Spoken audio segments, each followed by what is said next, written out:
Hey everyone, welcome back to Angry Badger Minis. Scott here, and we're still working on Space Wolves. Been pretty busy this weekend trying to get things done. It's usually our busiest with actual work, and we are working on tonight everybody's favorite fine cast models.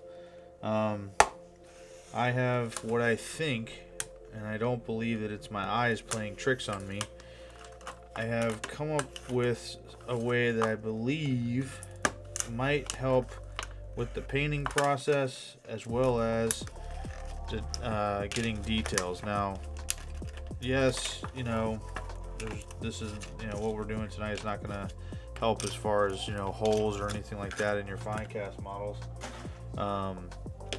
But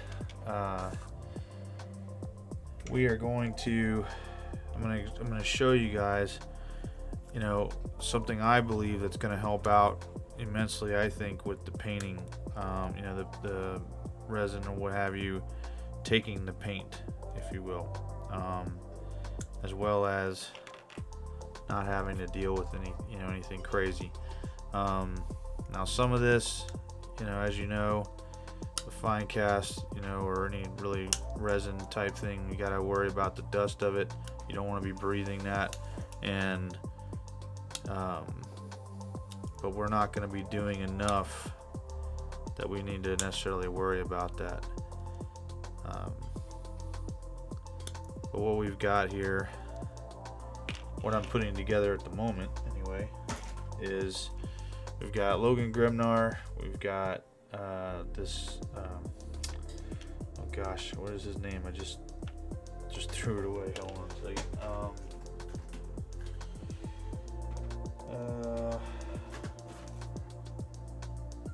Arjak Rockfist, which I know is a character, but I'm probably going to use him as I don't know, probably as just Wolfguard or something like that. And then we've got the I don't know, Stormcaller guy. He's basically a librarian.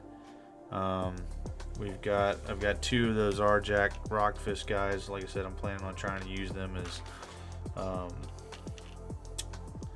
Wolfguard battle leaders or something like that, just because I think they're cool. And I'll probably also include them for my Space Hulk army, for the actual Space Hulk game. And then we've got Ulrich the Slayer, our chaplain, who is not in any type of Terminator armor.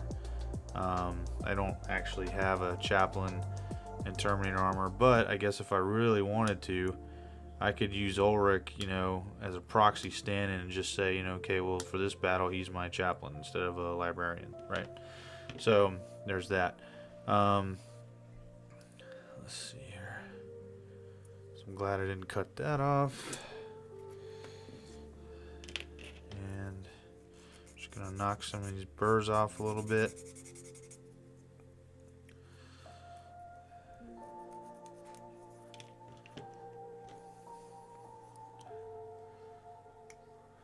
But I hope you guys have been keeping up with me. I hope you like the gaming videos. I'm not positive, but I feel like maybe once they've had time to really process, they actually came out pretty smooth compared to when I was actually live streaming it. Or I don't know, maybe it could have been my computer. My computer just went through a 4/5 hour update, it seems like. Windows doing their own thing, and I can't figure out, no matter how much I tell it don't update, it just does it anyway. And maybe that had something to do with it, but I'm not entirely positive on that. But I wanted to show you guys, and I'm not sure, I took some pictures, but I haven't quite figured out how to input that yet into my videos. Of course, I haven't had time to really look into it.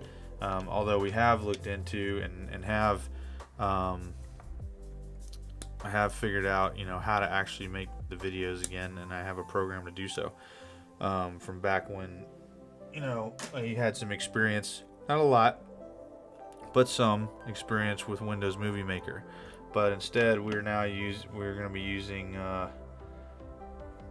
one-shot video, or I'm sorry, open shot video editor.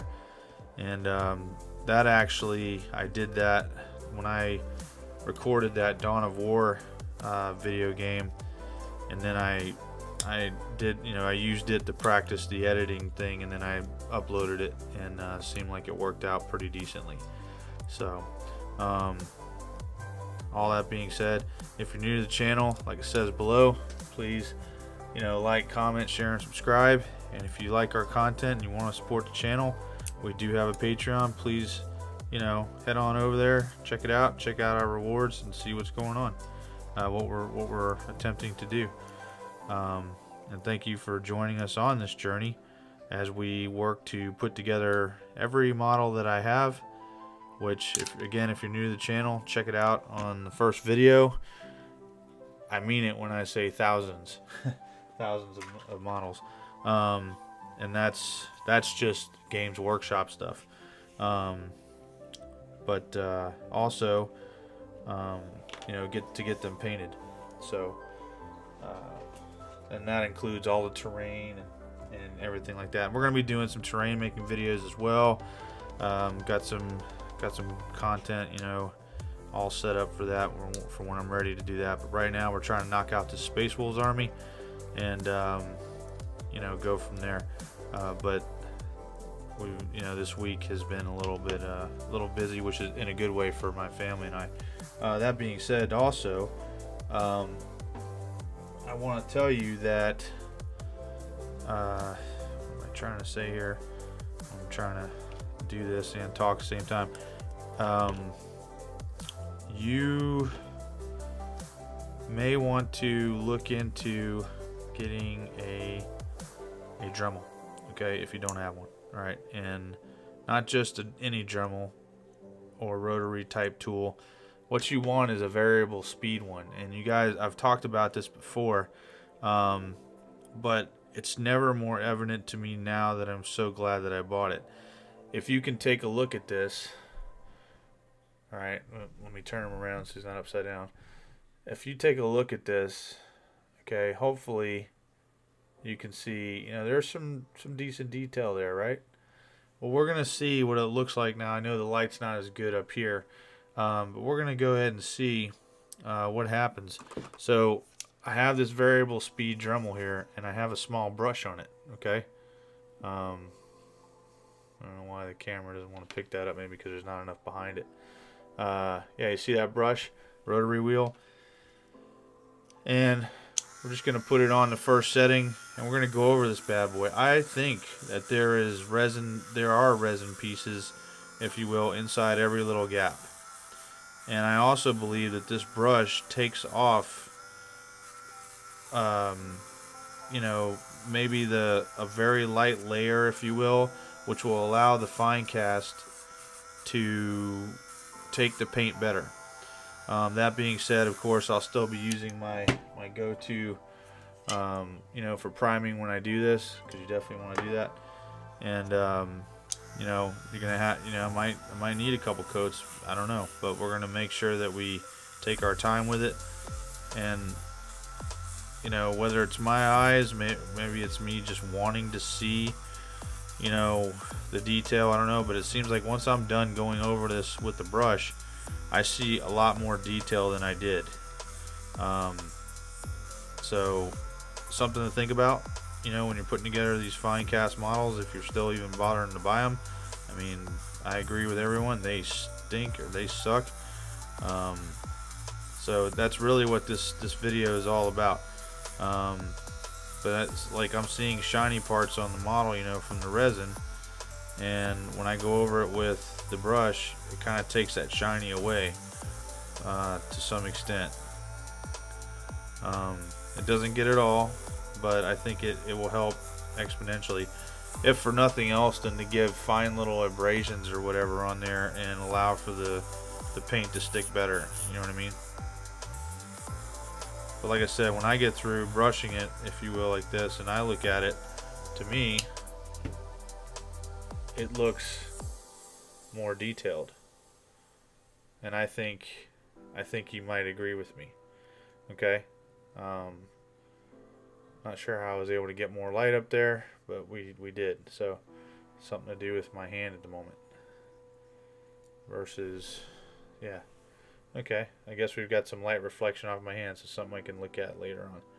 But anyway, I would hope or think that you would agree with me that there is considerably more detail now. So so it may just be, you know, resin that's down in there, and it's just, you know, like little fine pieces that need to be broken off, but they're broken off by the brush, you know, or ground down in a way very lightly with the brush, versus you getting in there with your razor blade or dental pick or whatever and trying to pick all that stuff out. At least that's my take on it. Of course, I got my sanding block here for his feet. I'm only doing enough here, you know, to get things to where he can stand on his own, okay? Because the last thing I want to do is be putting resin dust everywhere. Yeah, that's basically what we're doing at the moment. But anyway, going back to the gaming and stuff like that, I do enjoy that game, Dawn of War or Dawn of War 2. I would like your opinion. Which one do you like better? I'm obviously, the graphics on Dawn of War 2 are considerably better than Dawn of War 1. Unfortunately, you're limited on your options, and in some ways, for me, it seems like the game, just the way everybody moves and things like that, they just move too slow. And I get it, you know, they're trying to take the boards and make them bigger than what they really are, or the maps, I mean, but you know, it is what it is. And I don't know, with Dawn of War 1, you know, and especially with the Ultimate Apocalypse mod, but even without it, you have a heck of a lot more unit options than you do with Dawn of War 2. So let me know in the comments, or, you know, what have you, how you feel about, you know, which game you would like to see.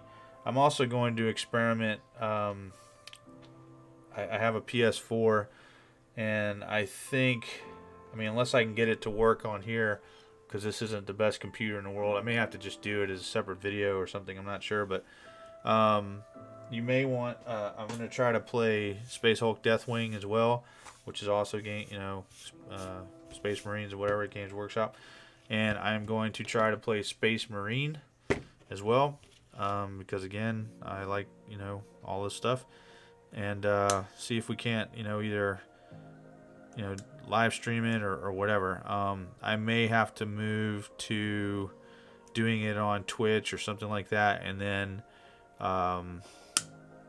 turn around and, you know, provide a link or re-upload or something.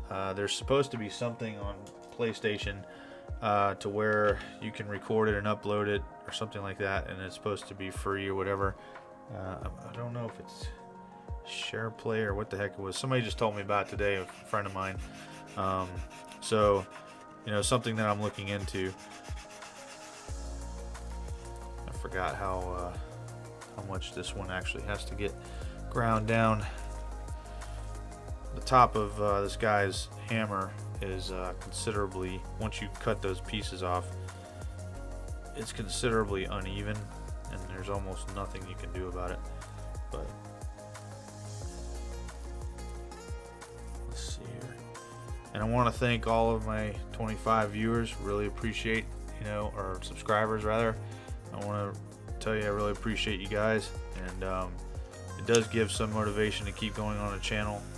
But thankfully, we're you know, we're doing this because we love it, and hopefully we'll be able to share some things with you guys, and you know, make your hobby experience better.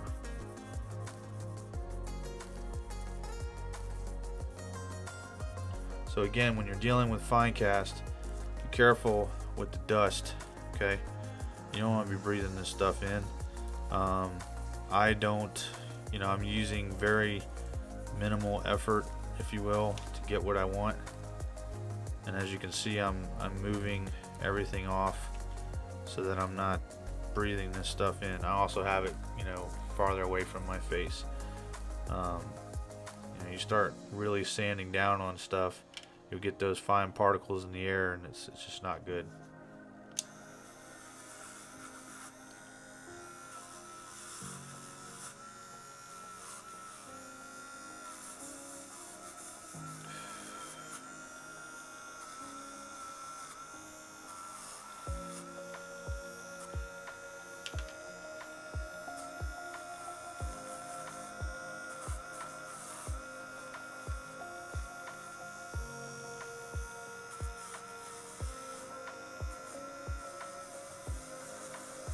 And I'm telling you, I mean, I honestly think this brush makes all the difference. And I'm pretty excited to see what the end result's gonna be once I go to prime this thing. Because I think that this is bringing out a lot of the detail. One of the biggest problems I had with Finecast was, now my experience until I got these models, whenever I got them, was the Finecast models just seemed like they were so, I don't know, just rough. You know, there was nothing smooth about any part of them, and I really didn't like them. But if you wanted, you know, if you wanted the specific characters or whatever, you really didn't have a choice, because they stopped, you know, making the metal ones and going from there. So I'm kind of glad that you know, Finecast, for at least for me, should be relatively over with. I mean, I do have some other ones, of course, but I think the plastics are better. I think Games Workshop is, you know, making a better product than this right here, and it's you know, I mean, you drop these on the floor too much, you can literally break them. Am I part of any Space Wolves groups on Facebook? I don't know. I think so, maybe. I don't know. I'd have to check. I can do that here in just a second. I want to get this little piece here that somehow I missed. I don't know how that happened, but I didn't have this piece on the other model. Or if it is, I missed it there too.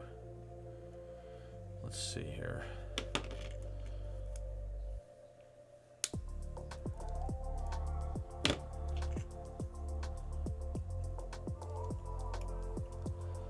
Let's see if I missed it over here. Oh, wrong thing.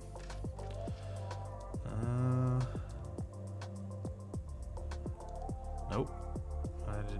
I didn't miss a part like that, but I missed something. Whatever the heck this is. Some kind of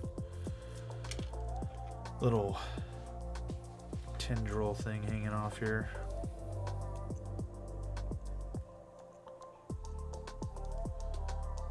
Let's see. Do you have a specific Space Wolves group that you're a part of? Maybe you could shoot me a link and I'll see if I'm a part of it, or I'll just join it.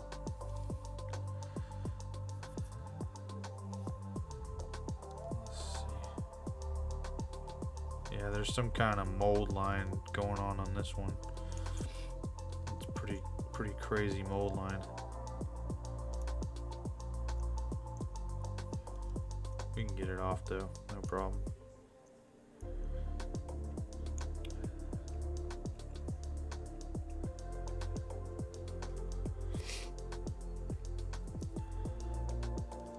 Well, yeah, go ahead and send me the link and we'll see if I'm in there. Have you gotten any responses about the videos?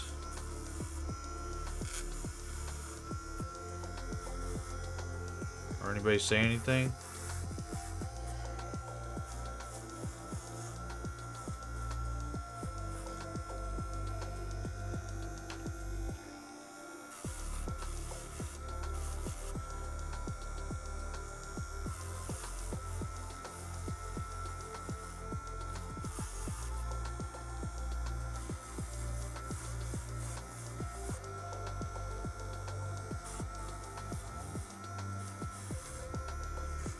I'm hoping they were good. No comments. Okay.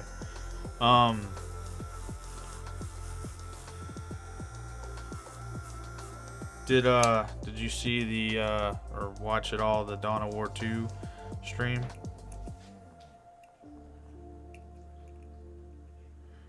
My attack squig over here is protesting. It's funny.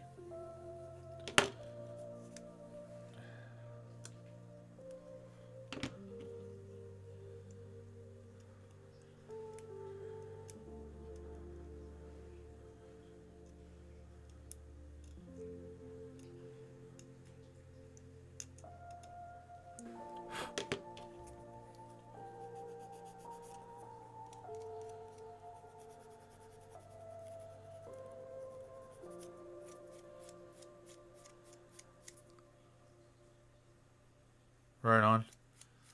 What'd you think about that versus the first one? Or what'd you both think about it? Okay. Open up Ulrich here.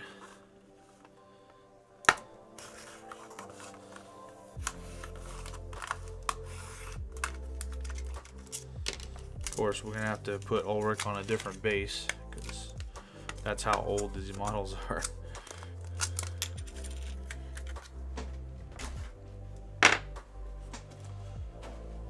Let's see here.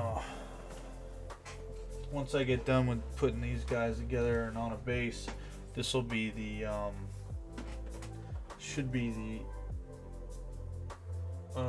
well, it won't be the end of my characters because I have 3 Iron Priests, but it'll be for the most part the bulk of it. How you like this? Entire bag full of 28mm bases. All that cannot be used really except for scouts and grots, stuff like that.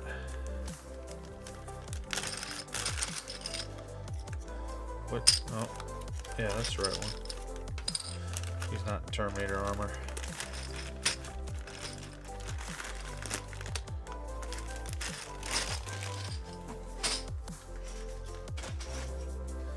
Alright.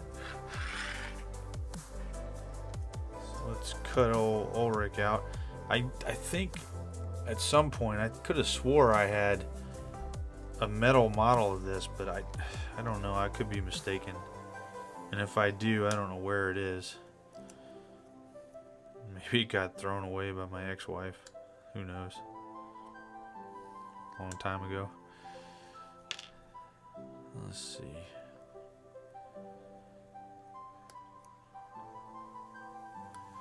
Yeah, fine cast is blah, meh. Yeah, I'm almost positive I had this model in metal, but I don't know. Not entirely sure.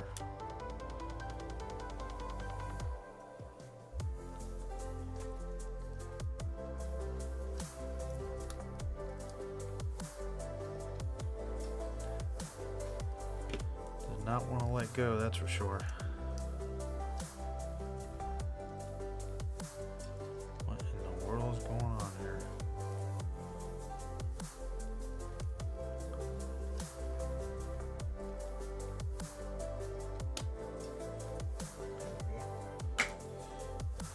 Alright. Cut the feet off.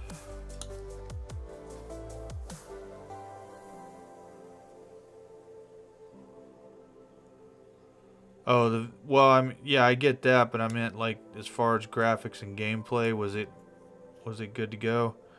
I think the first one I just was playing, and I'm not sure if I wanted to, if I was trying to let the game, you know, I didn't want to break the immersion of the game, or I don't know. But what other glue were you trying to use for fine cast? That's all I use for anything is crazy glue. Plastic glue. Ah, yeah. Gotcha.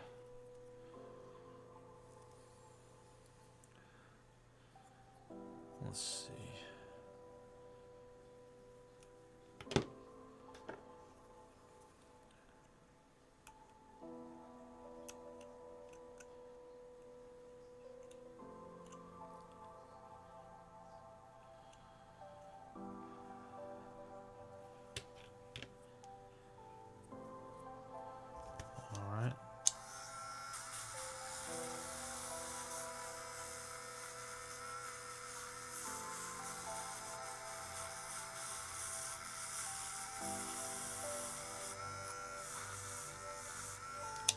Also, I'm going to be using Logan Grimnar has this little, or this wolf skull. I'm going to be using this for my Dreadnought as his face or whatever.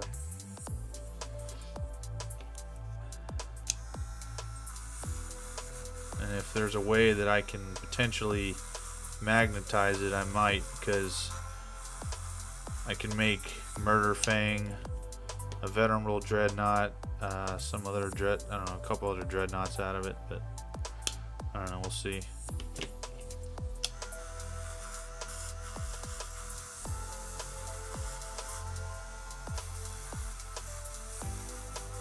Citadel glue, yeah, I don't really use anything from GW. It's overpriced, doesn't really work, dries out too quick, all kinds of reasons. Most of my paints are Army Painter, Privateer Press, Lowe's. What's the other one I use? Let's see, Vallejo.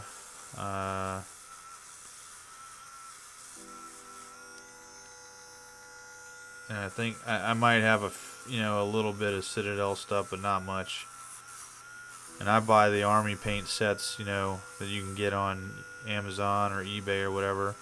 Get a lot of paints for cheap. They're already in dropper bottles, which is great. That's my thing. Dropper bottles are the way to go. And if you don't have paints that are in dropper bottles, if you can get dropper bottles and then just put the paints in there, that'll work as well. So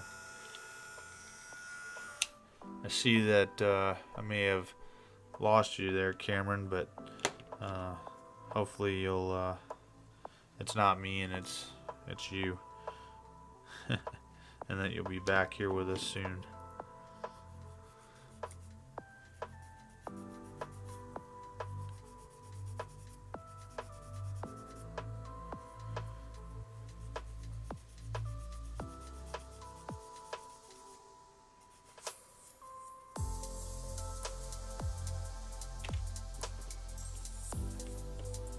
Yes, that's it.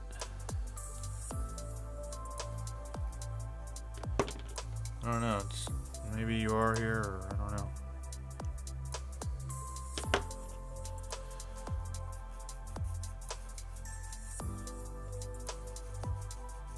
I don't know. It was showing 2 concurrent viewers, and usually when there's only one, it's for some reason I feel like it's just me, but I don't know. Well, cool, then you heard what I had to say about the paints and everything. Alright, what is this piece here? Or is that just random it's random plastic, okay. Right on. Well, that guy was pretty easy to do.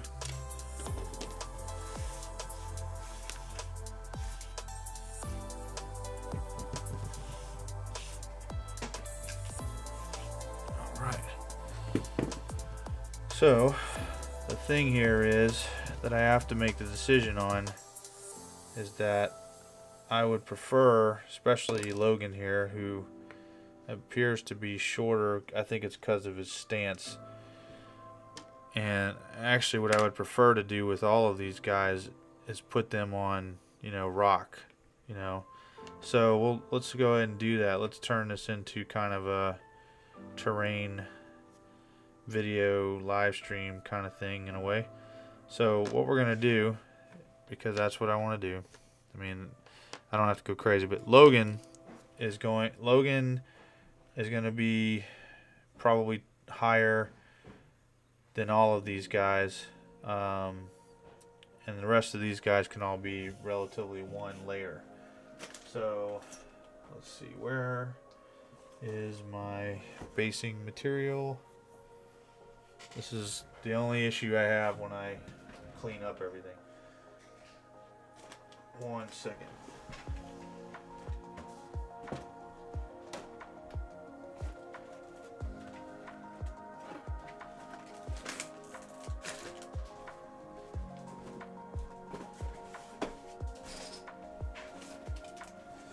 It was right where it was supposed to be.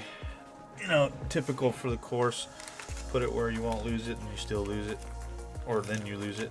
But you know, if it's not where it needs to be, you never lose it.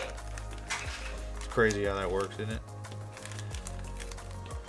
So we're going to be using some cork, some gravel from my road, and we're going to sort this out. And we've got our crazy glue over here, which we're going to need a lot of. Probably going to have to open another bottle, or tube I mean. So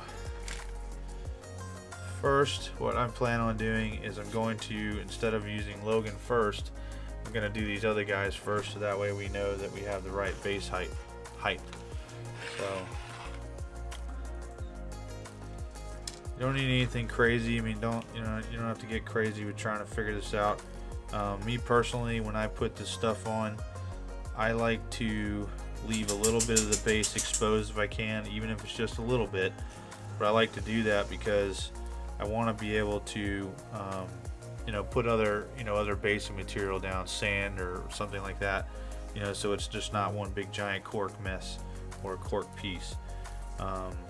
Sometimes I'll shave it off, like this one's at an angle, so it's not necessarily flat.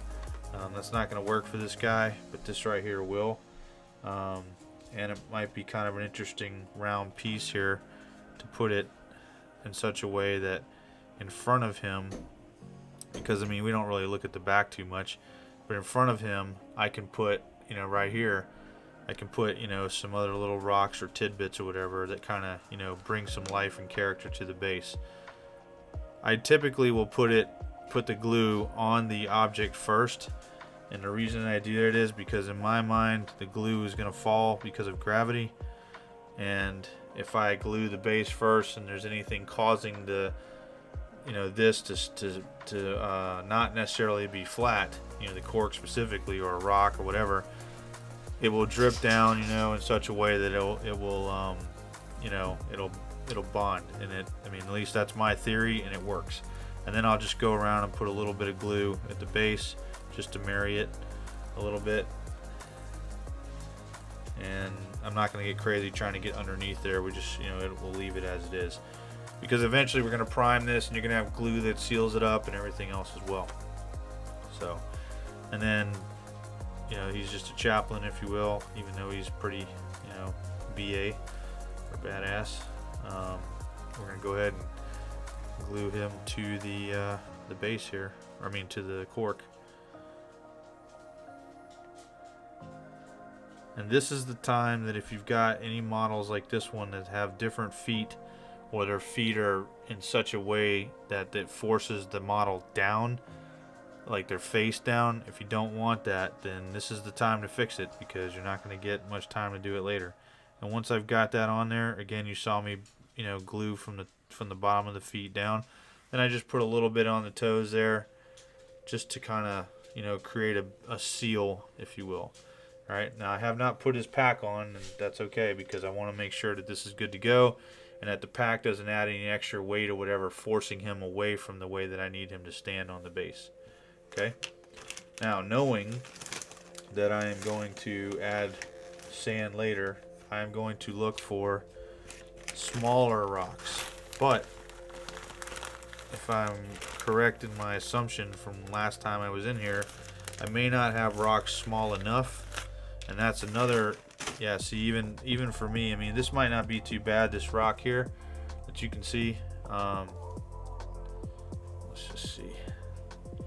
That rock, but it's kind of big still. And in my mind, it's taking away a little bit from the cork and everything else. Now, I can take this and I could shove it underneath, or something.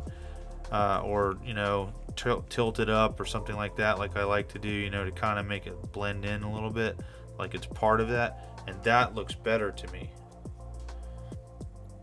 What I don't want to do, okay, is stick it under this outcropping that's sticking out with nothing underneath it, because then I'm going to lose that entire bit of character. And I'm satisfied with that one rock of that size as far as big, but what I'm going to do now is I want some smaller stuff. I'm going to take this cork, okay, and I'm going to kind of roll it around, breaking some pieces off, you know, that'll be smaller and they'll be rough, more rough as well, and that's completely fine. And I'm grab my tweezers here and kind of work that in there. And I mean, you can get this cork anywhere, you know, it's real cheap. And in the smaller pieces, I want to tie them in around, you know, around this other rock, so it's not just standing there on its own. Now, some of this, you know, you'll do this and you'll think to yourself, man, you know, I mean, it's probably gonna get covered up when I, you know, flock it with dirt or whatever. Well, it can, but I mean, if you're careful about it, it won't. Or who knows, maybe you'll change your mind. You'll be like, you know what, I don't like these little rocks. I'd rather have this, you know, this real rock sticking, you know, like it's sticking up out of the sand or the dirt. And that's, you know, I mean, these things happen. So, but as you can see, I've got this little bit of, you know, rock outcropping. We should have enough glue here to support it. Okay, so you can see that, I think. Hold on, we'll figure it out here. Okay, and then what will end up happening is we'll put sand in the rest of the area, you know, so that way it's not just, you know, nothing but cork. I'm gonna add some light. Hold on one second. Let's see if that worked at all. Yeah, that's considerably better. Okay, apologies. So, but if you guys take a look at what I'm talking about here,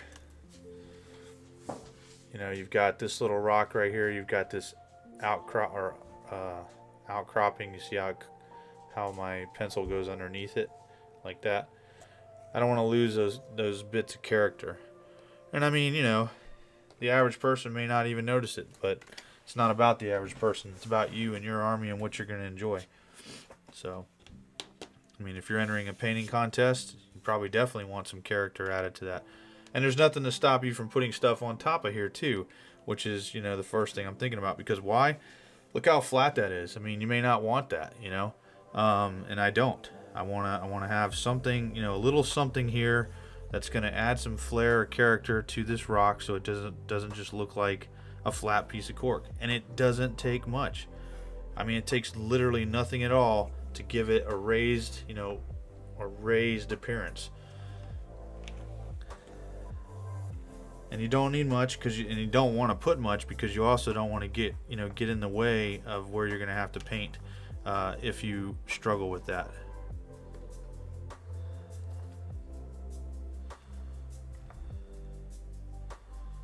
But you also don't want to go symmetrical, if you understand what I'm getting at.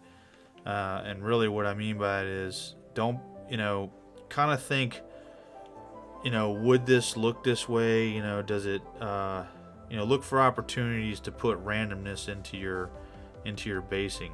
You know what I mean? Unless you've got something specific going on, like an urban base or, you know, something like that. And I mean, not like rubble or anything like that, but I mean like a, you know, an actual structural pipe or electrical conduit type deal or something like that, you know what I mean? And then, like I said, it's subtle changes. That's all you got to do. And I mean, you know, here you go. Basically, other than the sand that I'll apply later, you know, before we prime, Ulrich is essentially done, and we've secured. I'm going to put a little bit more glue here just because, you know, I know how cork acts sometimes. But we've basically secured him to the base.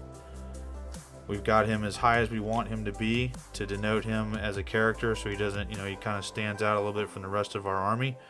And, you know, we're going to move on to our Jack or our, man, I can never remember these names. Anyway, Rock Fist guy. I remember that part. Okay. And we'll let him sit up here. Well, we'll just let him sit over here and dry. Right on. So, same deal.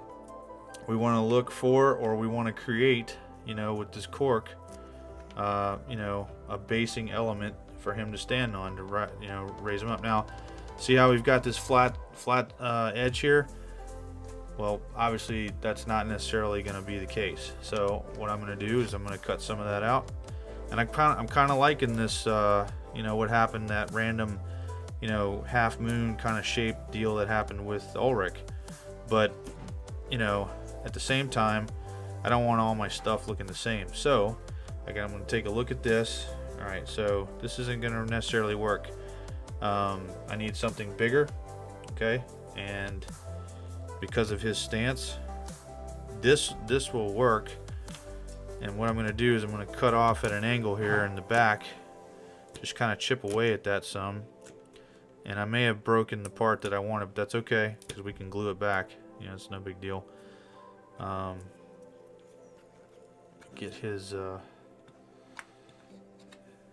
steel here, and I want to see if I can put him. Okay, so yeah, that piece, I definitely need that piece if I want to have this guy, you know, have his feet there. Now, here's another interesting thing. I need another piece that his foot can go on. Okay, if you're looking at this, all right. But I don't have to have one combined piece. Obviously, I can sit here and I can split this up, you know, and we've got the perfect piece right here. So we split this up. So we've got this, you know, real nice jagged, and I'm going to make this a little more jagged because, you know, again, random. All right, got this real nice, you know, deal going on here. Test fit that real quick, and there you have it. Now I've got this nice gap in between that will allow for some character. Any of you that scuba dive or anything like that, or maybe you've seen, you know, something somebody else has done, you'll appreciate the chasm, if you will, and what can actually go, you know, underneath there. I scuba dive, and it's something I really enjoy. Okay, we ran out of glue, and then for those of you that are new to the channel, thank you for tuning in. One thing, I don't throw any of this stuff away. I keep it all for terrain. This right here is a perfect, you know, pipe slash, you know, whatever you could think of. Like I said, if you've looked at any of my Space Hulk terrain or stuff from the first videos, you'll see these on the walls, and they fit in great. You know, even these deals, you know, they're great. So let me grab some more glue.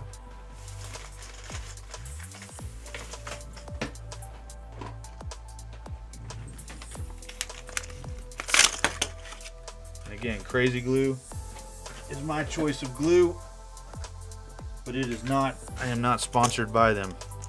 So again, Crazy Glue, if you're listening, help a brother out.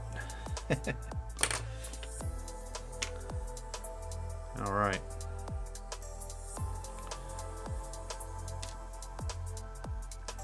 So we're gonna put that on there. Like I said, glue from the bottom of that, so that way it drips down, because sometimes your cork won't lay flat. Just, you know, from my experience. We've already dry fit, and this time I realized that I want to open up that gap just a little bit more, and I can even do that later with, you know, with my razor blade. Now, here's an interesting piece before I go any further, putting what's his name on there. If you guys can make this out, let's see here, if I can get the camera right. So right here, this little piece right here is very spongy and brittle. It could break off at any moment. But with some Crazy Glue, that ain't gonna happen. It'll shore it up. It'll make it nice and firm. Put it over, under, and all around. And now I've got that little piece of weirdness, you know what I mean? That or randomness. And again, I'm gonna go ahead and put glue on the bottom of his feet, so that way the glue drips down and forms that seal. And this may be the theme that I do for a lot of this. I mean, I really like the way that looks. What do you guys think? Pretty cool, huh? And then that leaves me a lot of room on the base to give it more, you know, more character, you know. And with that, I want to, because of these flat areas, I don't really want those flat areas. I'm just going to put a little bit of this extra, you know, crumbs, if you will, and just lay that right on there and give it some character, you know what I mean? It doesn't have to be a lot. So that goes there. I'm gonna add a little bit of glue there so that it'll harden up a little bit. I'm gonna roll this around in my fingers some to knock off some more crumbs, or make some more crumbs rather.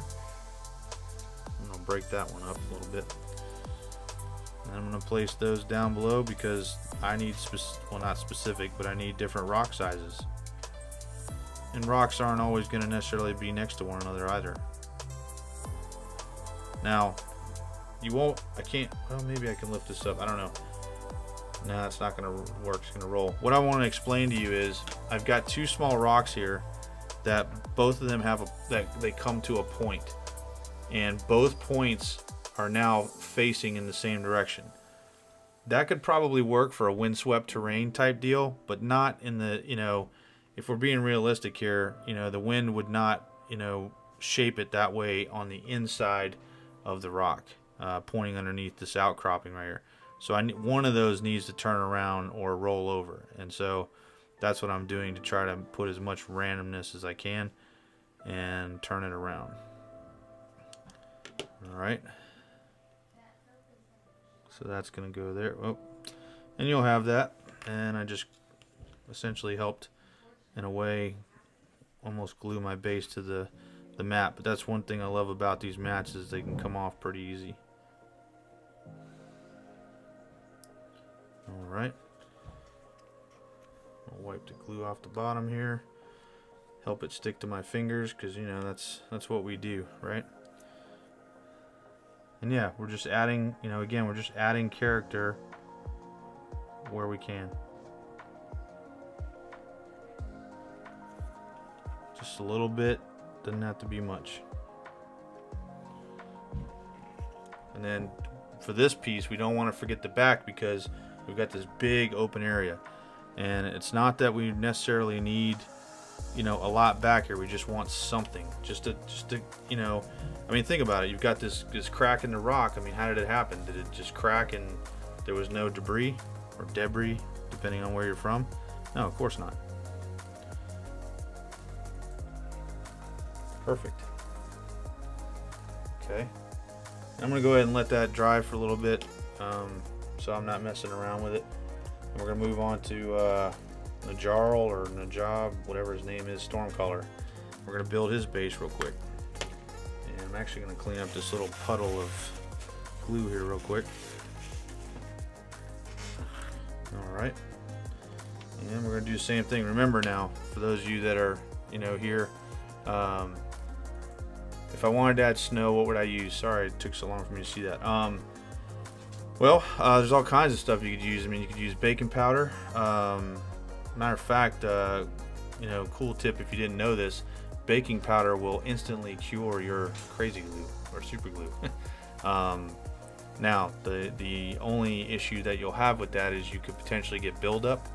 But I would use, I mean, obviously they make snow flock and things like that, but there's also, I'm trying to remember the name of it off the top of my head, but there's also a paste, or, you know, gosh, man, I really can't think of it right now. There's a paste or whatever out there that's for, you know, that when it's done, it looks like snow or snow drift. But there's all kinds of stuff you can use. And remember, if you can find fluffy anything, if you can get it on there, you know, maybe use some, you may have to build it up, but use some watered down PVA or something like that. And when I say build it up, that's another, you know, good point to make is, let's just say, for instance, I've got this piece of cork right here, and I want, you know, a sizable snowdrift. Okay, I don't have to pile on my snow and make a snowdrift. I can just put this on here and then put the snow over top of it. Just shape it, you know, how you want. I mean, there's many ways that you can preserve your materials and whatnot to, you know, to do that. All right, so let's see here. We're gonna do another little bit here where we're only using about half of it. And I think what we're gonna do for the Stormcaller guy is, instead of him, yeah, we're gonna make the empty part of the base off at an angle now for him, if that makes sense to everyone. You know, so that way it's not directly in front of him. He's not 90 degrees facing onto it. You know, we're getting some variety here. and we're gonna leave a little more of the rock outcropping for him, because why not? Now, you may be thinking to yourself, well, as far as game terms, how does that affect, your measurement and getting into combat with everybody else and stuff like that? Well, those are things you'll have to take into consideration, if it's that, that big of a deal for you. If you were a competitive player, yeah, that could be an issue, I guess. You're worried about somebody measuring the base. You're worrying about, that win at all cost guy, basically complaining, and you're arguing over, a quarter of an inch or whatever. I don't play like that. I mean, it's, who cares? I personally think that a lot of the ranges in the game are shorter than they should be. But that's just, my take on it. Alright, so we've got what we've got here. Go ahead and glue his feet down.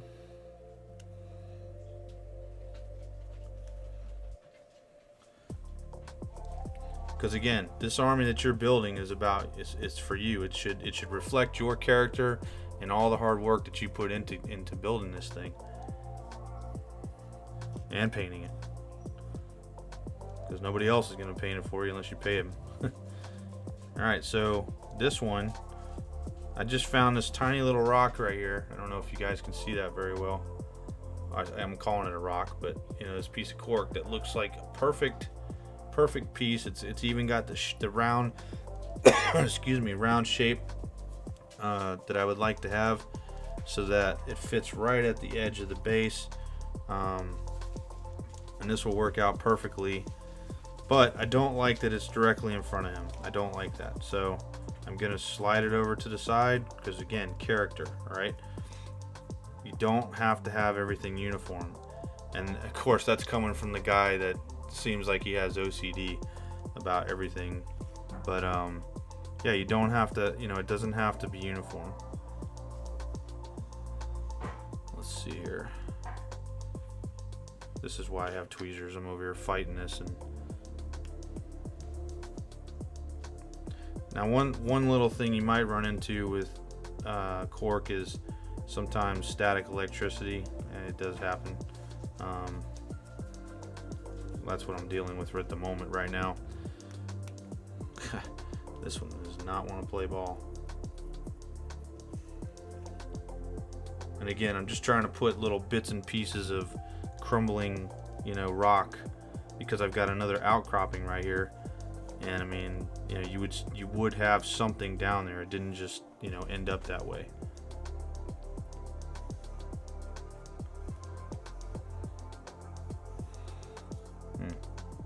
We're just we're having all kinds of difficulties with this static. Didn't happen on the other two models, but it's happening now.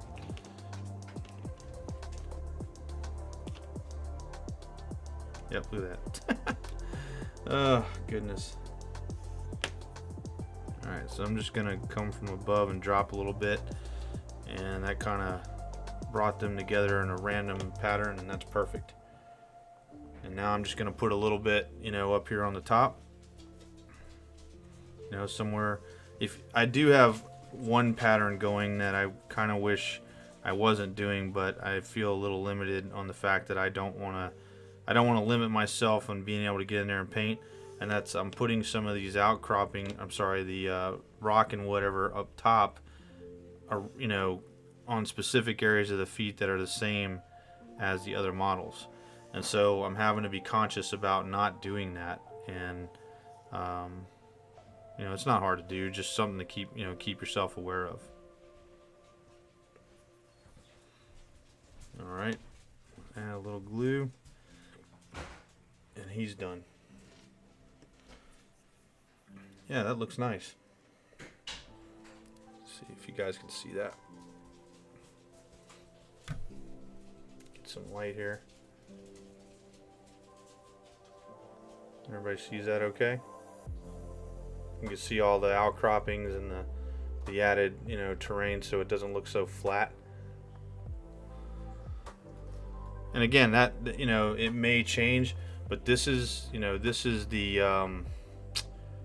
is where I'm at right now, for these guys. I want to make sure that,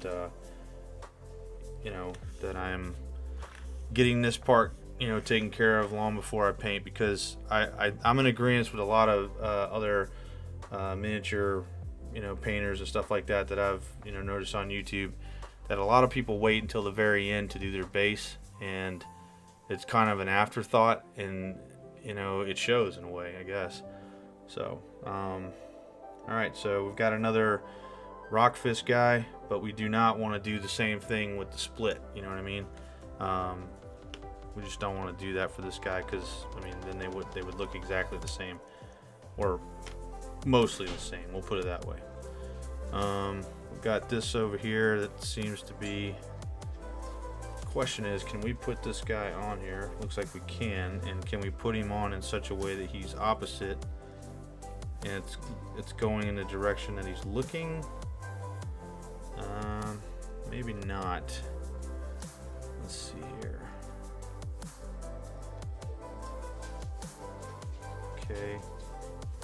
Okay, maybe we can. All right, yeah, we can do that.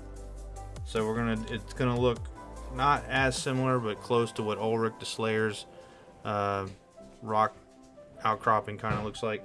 But again, I like to see the rock outcropping, and then I like to see the sand and everything else, the three-dimensional, you know, feel. So let's see here.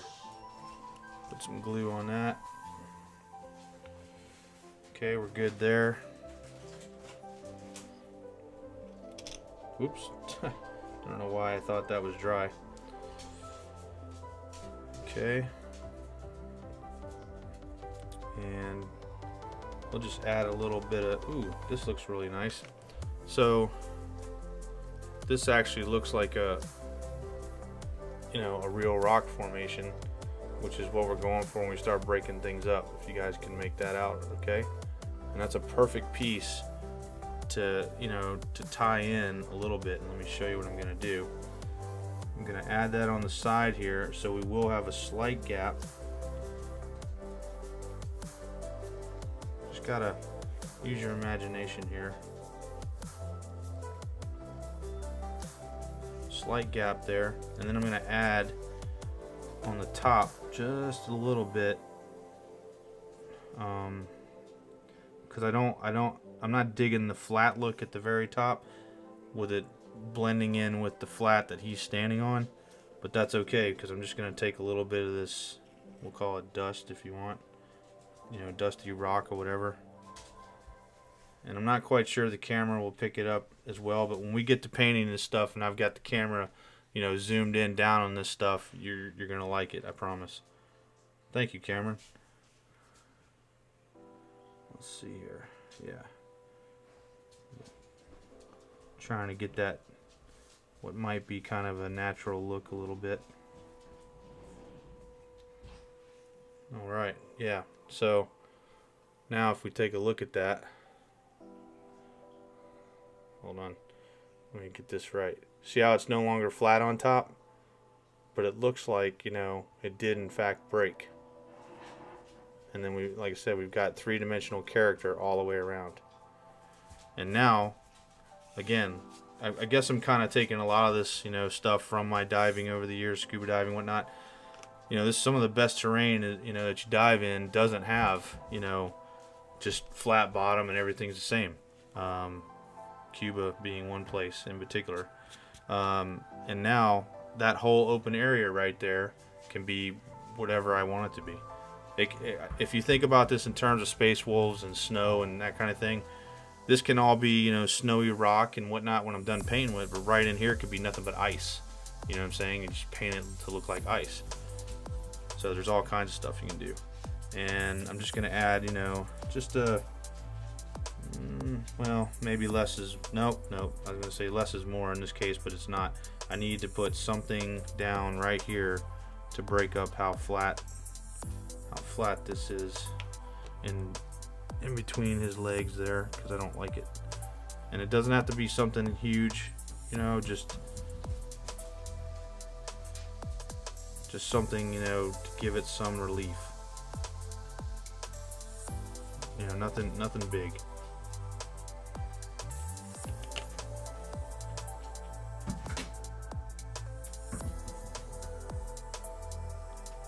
Okay. Excuse me 1 second.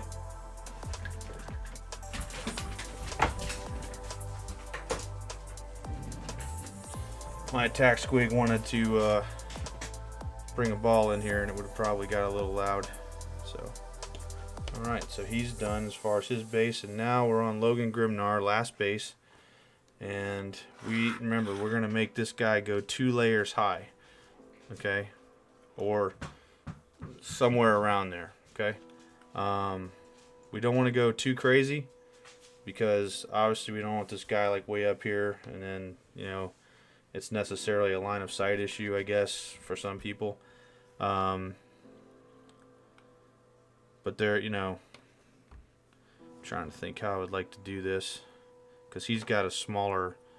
Yeah, all right, we got it. So we're gonna take this rock outcropping here. I'm actually gonna cut this down a little bit, turn it over. That's the other thing. Don't be afraid to turn it over and check and see what it looks like the other way. I'm gonna cut some of this out because I like that, you know, the actual overhang, and that looks like a great piece to help break up. Oh man, that's awesome. Okay, so we're gonna stick this thing on here. I'm gonna cut some of this off real quick. Looks good. Put some glue on here.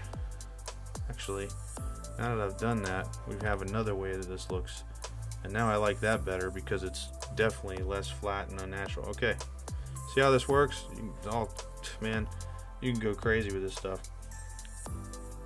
All right, then I'm going to take this piece to give him, it's not quite a whole piece, okay, to give him the height that I need. I need to turn it around in such a way that it looks like it's part of the crumbling rock here, so that doesn't look too bad.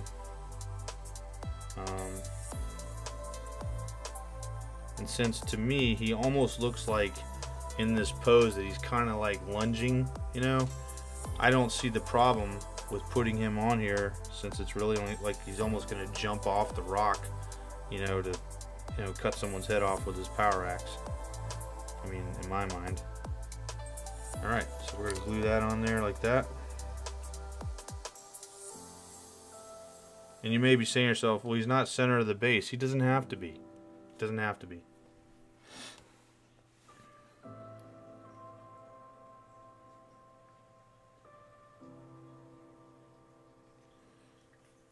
Okay. I'm going to put a little bit of glue on his toe here, because the way the rock is, he will touch there, and that'll give some added support.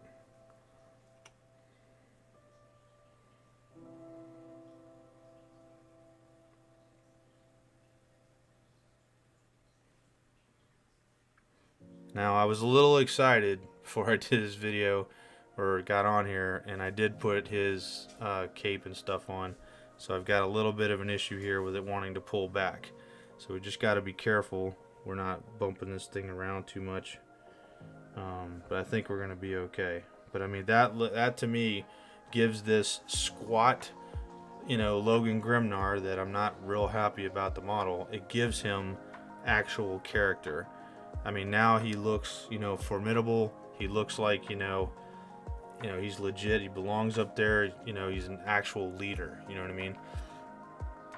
Let's see here. I really like this piece, but it doesn't seem like it's somewhere that might fit here that I want it to, unless I can find a way for it to fit. That could work, maybe. I don't know. Seems like I'm crowding the area. So can we use it on somebody else? Maybe this Stormcaller guy is kind of growing on me. I kind of dig his beard and everything. Yeah, that's what we can do. So what I'm going to do is I'm going to rip this off here, because I was looking for a way to add, you know, something to keep this from being so flat, and I'm going to add this piece onto here. Oh yeah, that fits great. Oh yeah, you guys are going to like that. You guys will like this.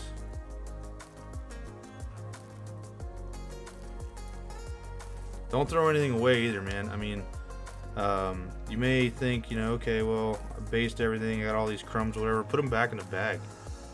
You might use them later. I wanted to make this outcropping. I wish this outcropping was a little bit more, you know, pronounced, and now it will be.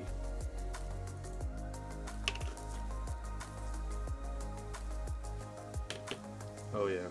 So now, if you guys take a look at this, how's that look? Is that pretty good to go or what? No more Mr. Flat feet. And again, there's nothing saying you can't go back and, you know, and add more or take away, you know, until, you know, you paint. Man, look at this piece. This piece right here just stuck out of nowhere at me. It's perfect as far as like rockiness. It's a little too big. Well, maybe not. I don't know. I just don't want to crowd the base. I want to be able to put some sand down there and have, you know, have some contrast, if you will, in terrain.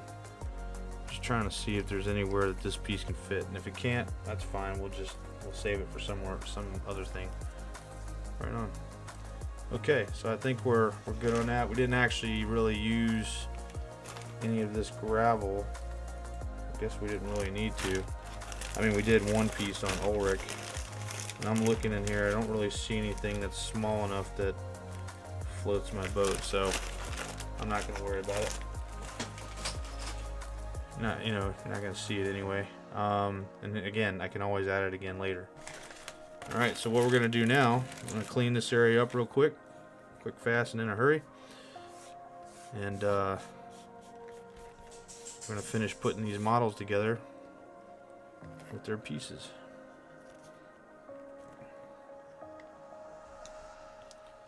So who do we have here besides Cameron? See, we got a couple other folks. Hello. And are we all Space Wolves players? Or are we just hanging out?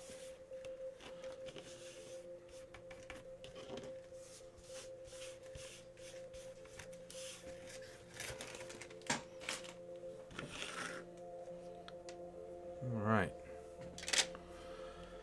So, like I said, we're going to use this skull that Logan Grimnar came with. It's supposed to be a terrain piece that goes on the ground. I'm going to use that for my Dreadnought, my Venerable Dreadnought, which I think is probably going to be the next thing that we might put together.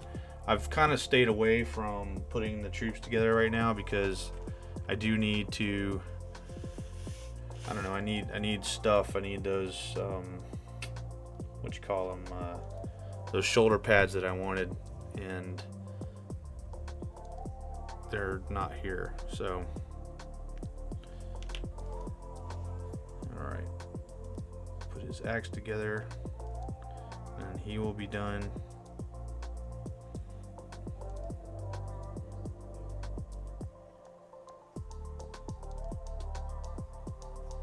Okay, so here he is. Kind of his glory. And for fine cast after the brush and everything else, I think he came out pretty damn good.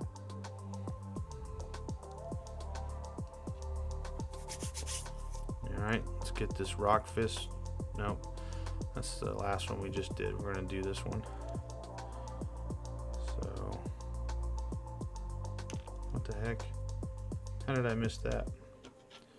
Sorry, we got a little cleanup on aisle 3 here.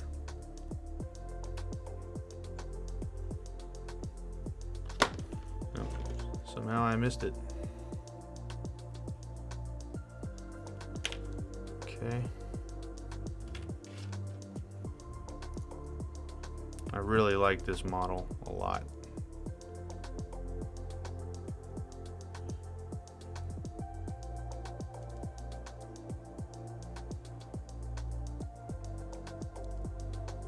It doesn't seem right, but that's how they want it. Would he really have his arm over like that? Hold on, let me check the box.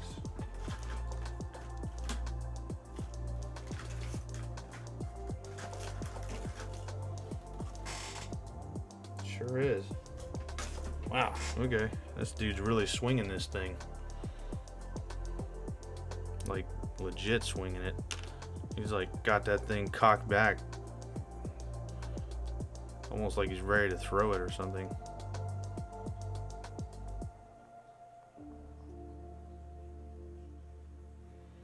Man, that thing is sticking out way back there. That's okay. Now this is the only one out of all of these that has a hole for my fine cast, thank goodness.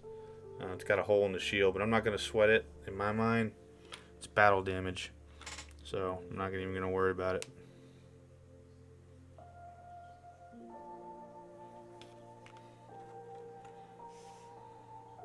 And who knows, maybe down the road as I'm painting it or whatever, maybe I'll stick something in there and you know, repair it or whatever. But or maybe I'll find some kind of you know, Space Wolf tassel or purity seal or something I could just stick over it.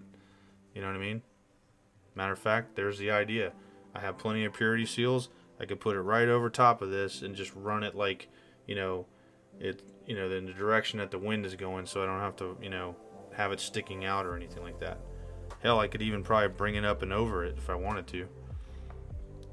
And the other guy doesn't have to have one. You know, they don't have to be the same, because his shield and everything is good to go. Stormcaller. I don't know your first name, Najal or something like that.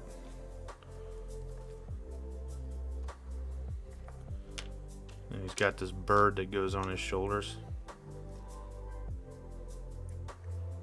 It's kind of mono pose. Maybe this was Games Workshop's first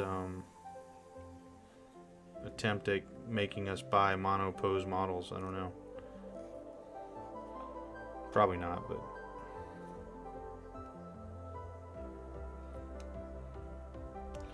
I don't like that that is in front of his face though. But there's nothing I can do about it. Wow. Why would they do that?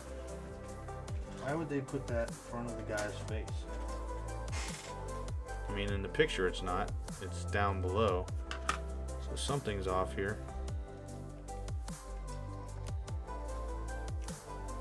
But the way the holes are here, it is in front of his face. Okay, I'm bringing it down here, and I'll just fill that in with glue. So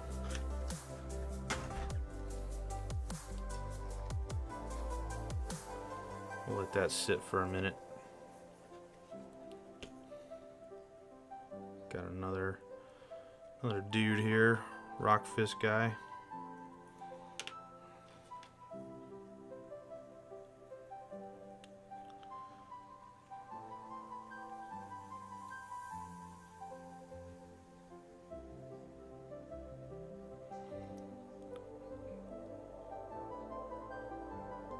So I know, Cameron, you're Space Wolves players. Anybody else?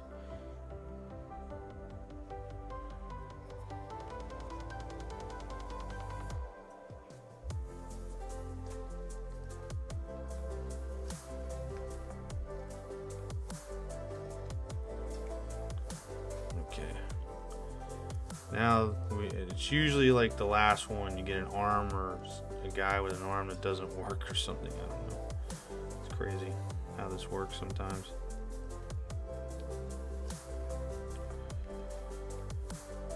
Oh boy, come on. There we go. About time.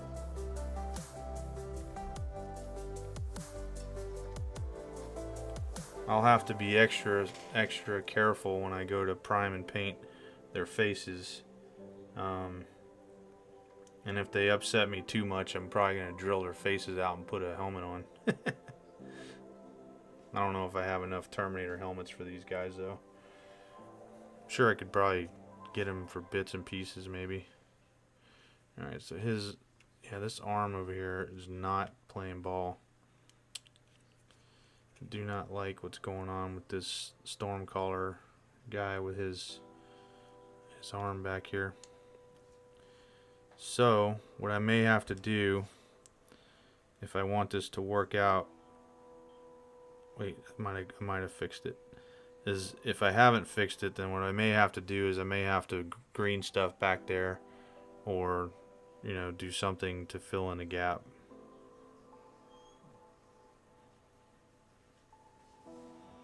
I also may have to cut off these little nub things here and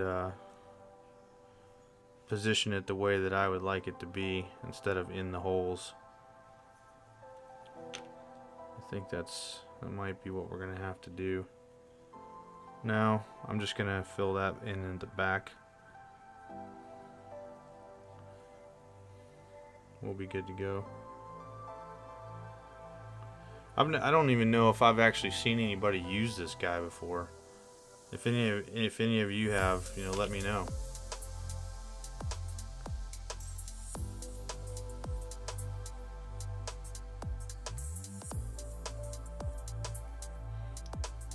He's got this, I don't know, he's got this bird on his shoulder just screaming at somebody. Screaming at the rest of the Space Wolves like, fight harder.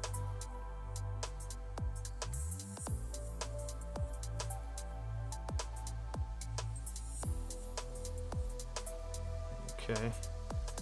I'm not sure if I really dig this giant bird on him, but it is what it is. Part of him and part of his shoulder is the bird's feet, so I can't really take that off unless I want to inadvertently ruin it, maybe. And there we have it. They're all done. And we did that in, what, an hour and 17 minutes? Not bad. Alright, so let's take a look down here. There he is. Alright. So we got our Space Wolves Venerable Dreadnought.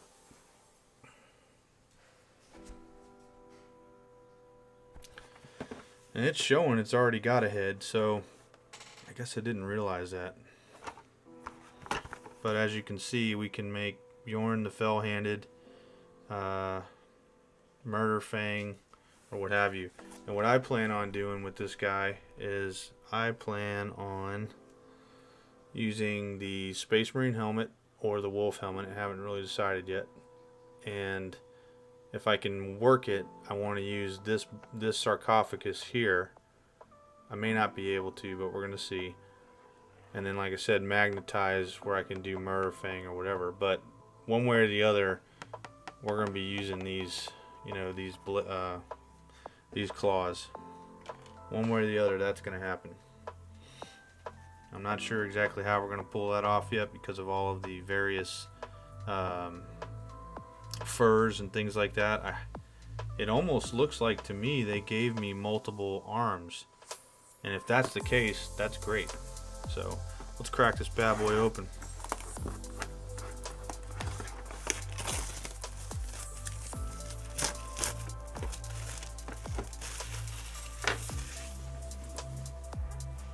Y'all know I love mechs. Finish building your infiltrator. Hey, Mick built some eradicators, now building some Primaris aggressors. Right on. Right on. Oh man, this is cool. This is cool. I'm gonna tell you right now, this is, look at this, man. A dreadnought with a stinking shield and a freaking axe. Was that even on the box? It was on the front. Man, how did I miss that? I haven't been sleeping. That's my excuse. Let's see here.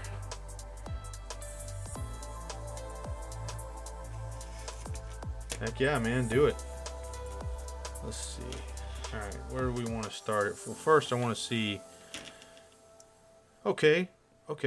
So, alright, so what we've got here is we have one sarcophagus, the actual sarcophagus, and then you have the choice of putting these panels on, which is great. And where are the heads? Okay, there's Murderfang's head. Where's the helmet?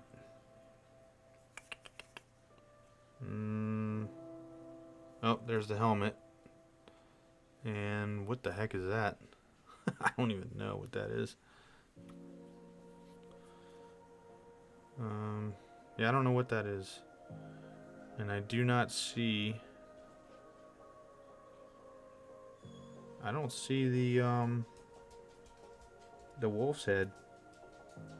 Unless that's it. And if that's it, I mean, it could be.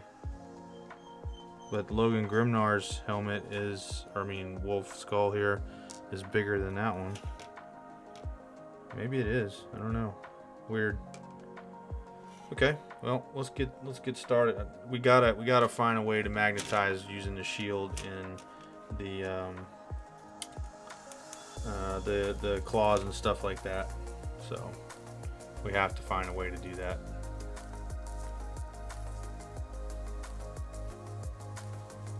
My dog is whining. Let's see here.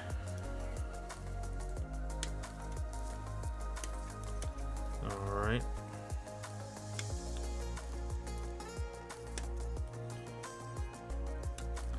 Now, if you've noticed from my other mechs when I was putting those together, all right, brother, we'll see you. I like to put my dreadnoughts, you know, in such a manner that they're, you know, not just standing there, they're walking on top of something, or, you know, climbing rocks or something. And so we're probably going to do that with this guy. We got to cut his legs, and we'll do that. One cool thing about this is this foot is actually on rocks right now. This one. Where's the other foot? Oh, it's right here. Okay, that one's just like it is. So that's pretty cool. This might be a really nice dreadnought model. I kind of wish I had the feet for this one with my Death Company, but I guess it probably wouldn't, you know, work out or go with them. Let's see. Alright, so we need the feet, paws, whatever you want to call them, since they're space wolves. And there's the other foot. Yeah, I don't think, the way this is looking, I don't think we're going to be able to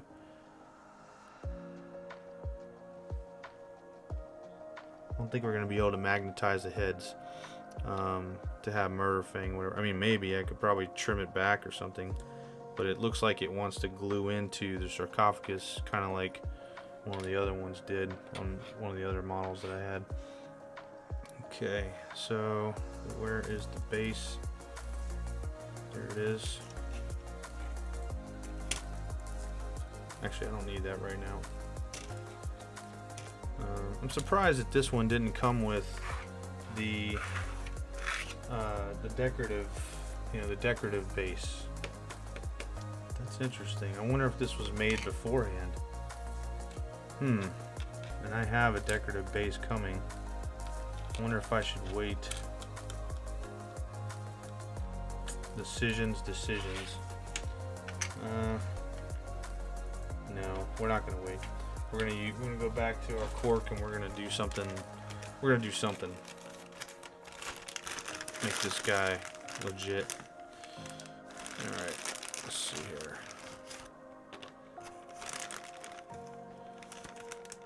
Gonna need him stepping up on something. How do we want to make this work? Break this off.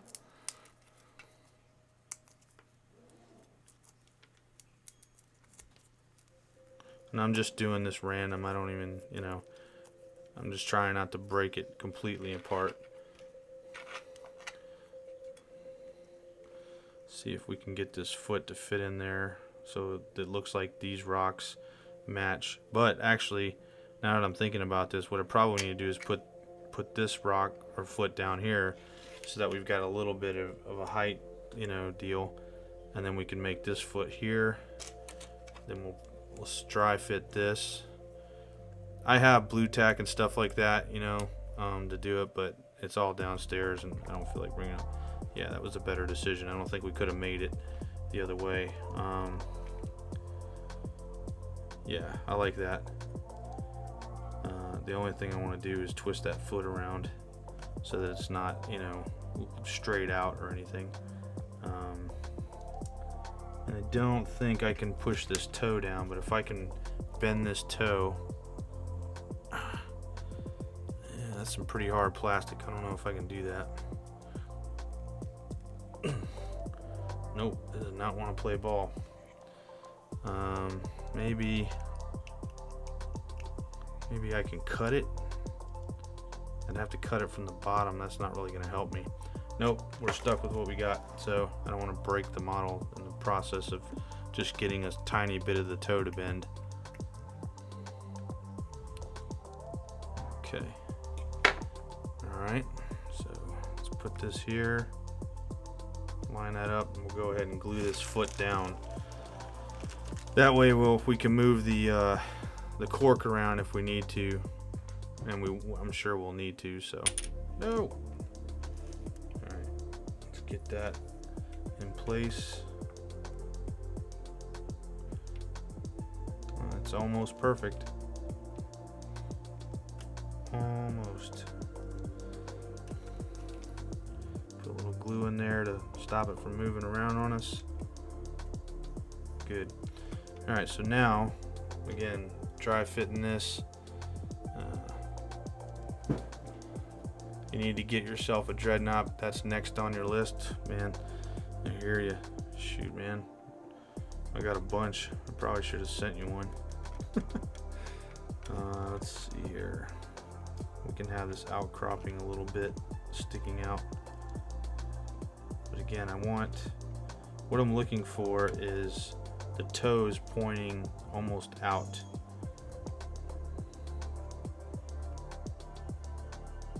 And I think we've got it.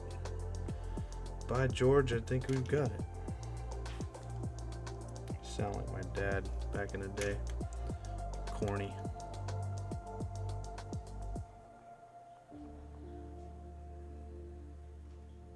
Oh crap, why did I do that? Oh man, now I know what the problem is. I forgot to cut the leg off. I'm like, why is this leaning over so much? Okay, so because I don't want it to look like he's about to fall over. Alright, so we need to cut this leg. We got to cut the dang, usually I do this before it's put together. I didn't glue that together, I don't think. Hold on. I mean, I may have glued it together now at the bottom, but I don't think I did. No, I didn't. Let's see if I can get this apart. There we go. Oh, what's going on? What's going on? It tried to glue together, didn't it? Alright, now I'm going to cut these legs. So this might be a scary part for most people. It is a committal thing. You know, it's all or nothing.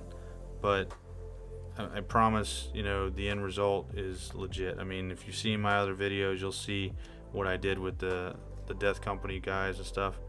So first I'm going to cut this this hose. Then I'm going to cut the leg right here, right at the top. And I can hear the screams, because even when I do it, my heart's like, oh god, you just screwed it up. And then cut this off, or you know, just right there, and you're not cutting the whole hose off, because you're going to bend the hose back. And then cut that off. Alright. The worst thing would be is if you didn't double check it like I did and you cut the other side. I'm not saying I've done that. Yes, I did. But anyway, go ahead and glue this together.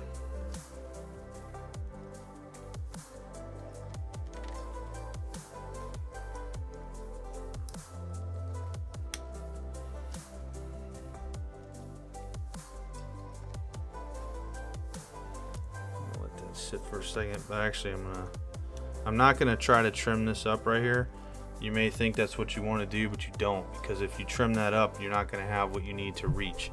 And what's gonna end up happening is you're gonna have to bend these forward and up, because we're gonna take this leg that we're gonna glue together right now, and we're also not trimming this up. We need that extra glue to you know, to make the distance.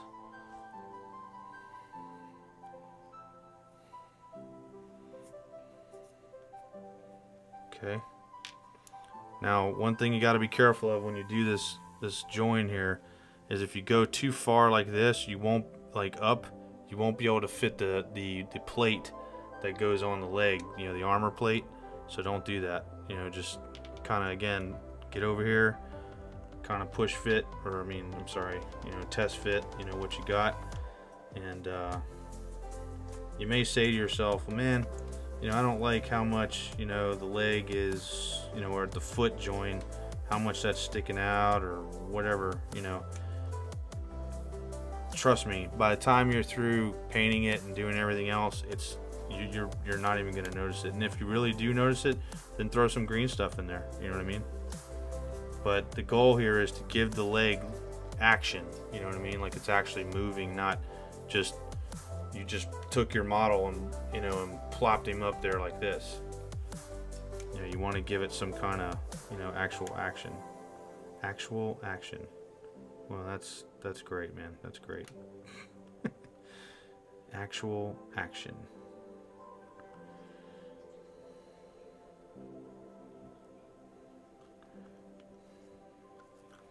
And again, I'm still fooling around with these toes because I'd like them to be pointed out.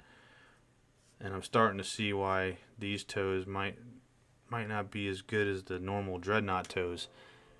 It's because they, you know, there's no way for me to turn the foot around without it looking, you know, interesting, I guess, would be the way I'm trying to say that. Okay. So anyway, I'm gonna glue this. I got a plan for this one. I'm gonna glue this up close to here. Let me show you. So you take a look at the leg. You see how you've got these two little armor things, whatever they are.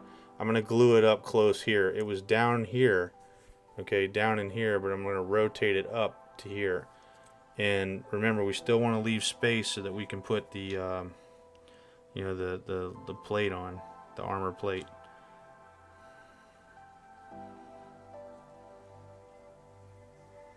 So watch your angle as you bring that forward. Glue into my fingers.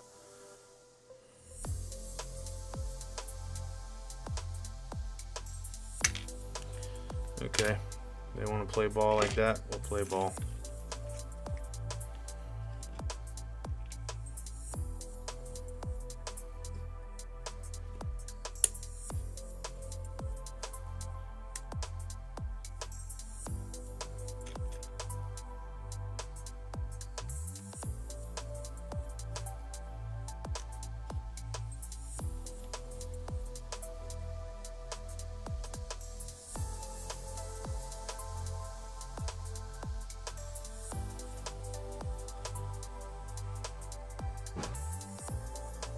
You don't really need this, but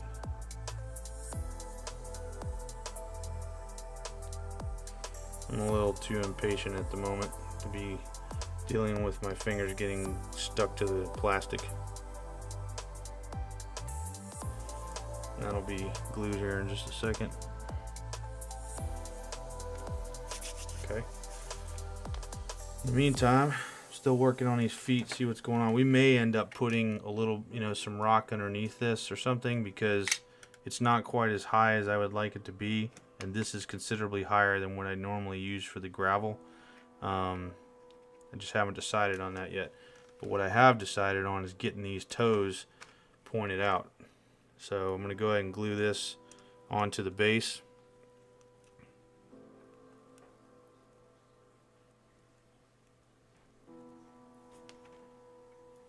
Looks like we need more glue.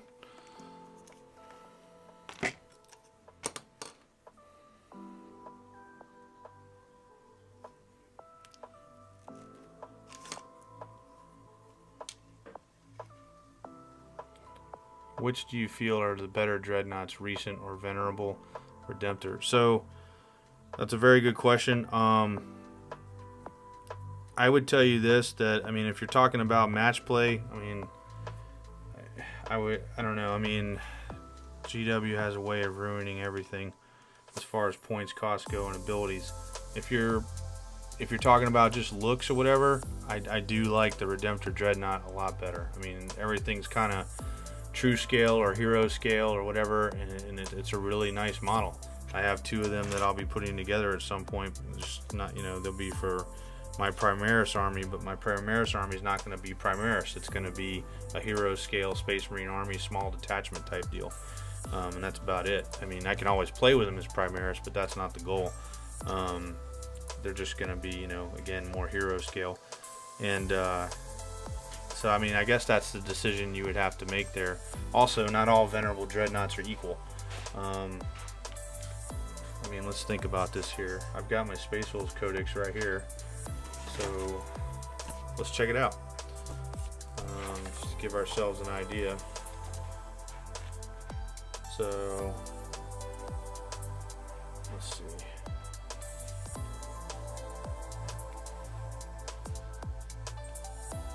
Alright, where are you? Alright, Wolf and Dreadnought. Toughness. I typically look for the toughness and the wounds. So 6 and 7. I'm sorry, 7 and 8. Toughness 7, strength or wounds 8. Okay. 7 and 8. Looks like a regular Dreadnought's the same. Venerable Dreadnought's the same. Just has a lot more weapon options. And let's find, okay, Redemptor Dreadnought 7 and 13. Okay. The problem with that one is it looks like with the Redemptor, as you lose wounds, you suffer on weapon skill and ballistic skill. Whereas with the other Dreadnoughts, you don't. And I mean, your Venerable Dreadnought's got a weapon skill of 2+, ballistic skill of 2+, strength 6. Redemptor's 1 more strength. Both of them are toughness 7. Wounds 8 on the Venerable, 13 on the Redemptor. Attacks 4 on the Venerable, attacks 4 on the Redemptor. Both have the same leadership and both have the same save. So in my opinion, it would be the Venerable in that regard.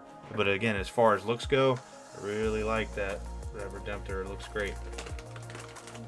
But you know, it's, you know, that's going to be your model choice, if you will, or what you feel is, you know, what you're willing to deal with. Okay, so this isn't quite glued.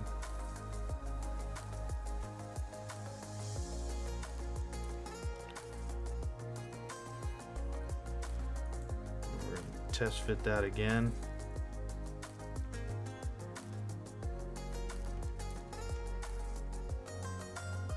That's looking about right. Okay. So yeah, so we're gonna gently bend these hoses or cables or whatever you want to call them in. And here's the thing: don't sweat it about what am I trying to say? If they don't quite make it all the way, you can make that gap up with glue. The other thing you can do is kind of gently straighten them out, like I'm doing right here, so that your bend becomes more. I mean, you're not going to get a lot, but you're going to get some. And all you're trying to do is push it back in there. I don't know if you guys can see this or not, but this leg is not glued on there like it should be yet. It's just playing havoc with me today.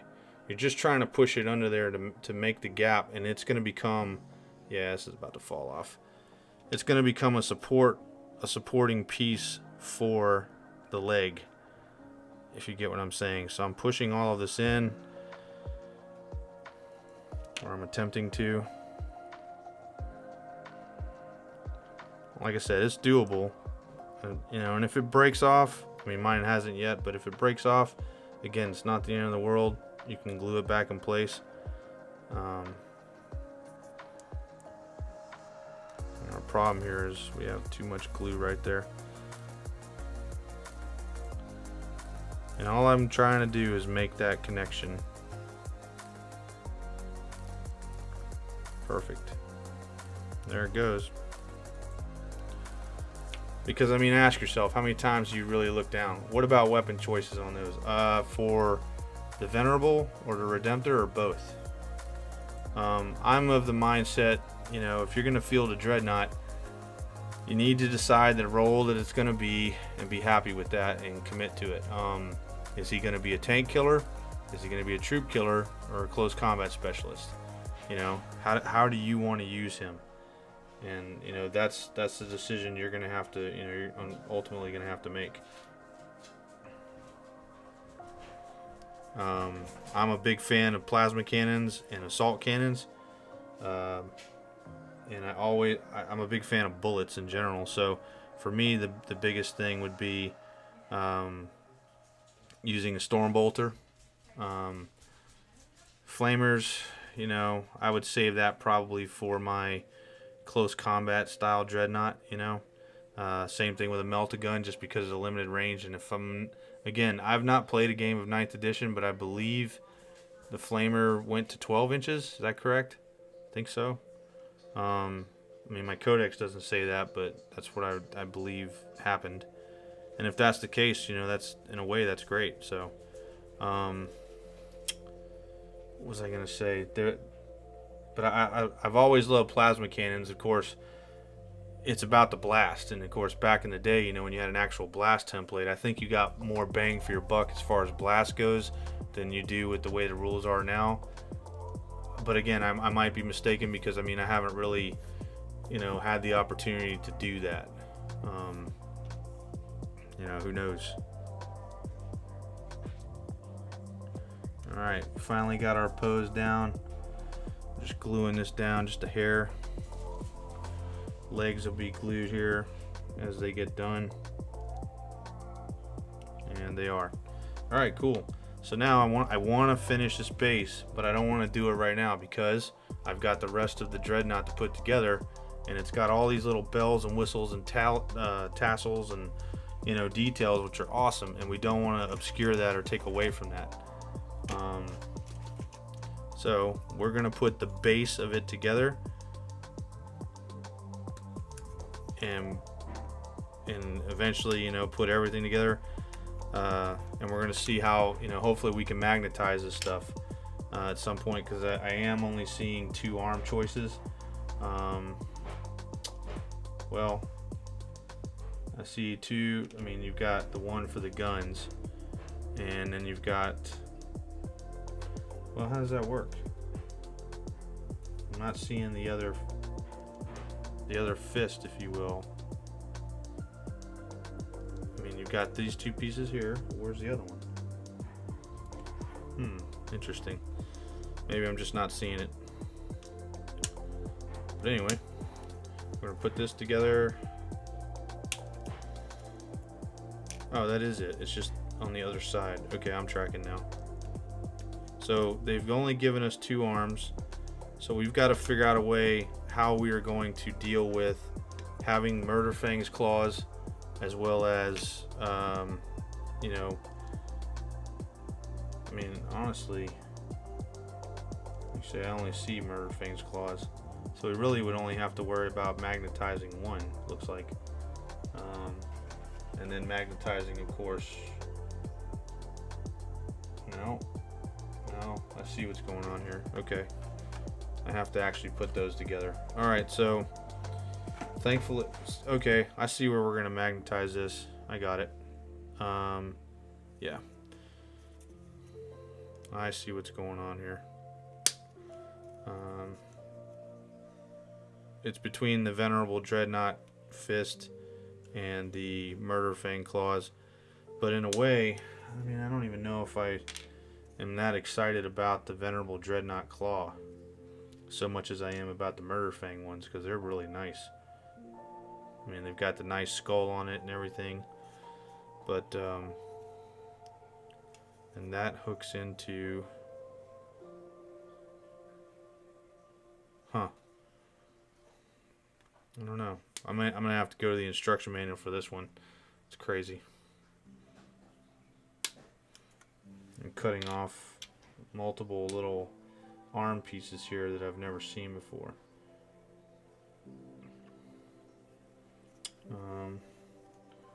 I just don't know that I'm even going to use Murder Fang. I mean, what's the point? I don't have any Wolfen. They don't really do anything for me. I just don't see it. I just really like that claw.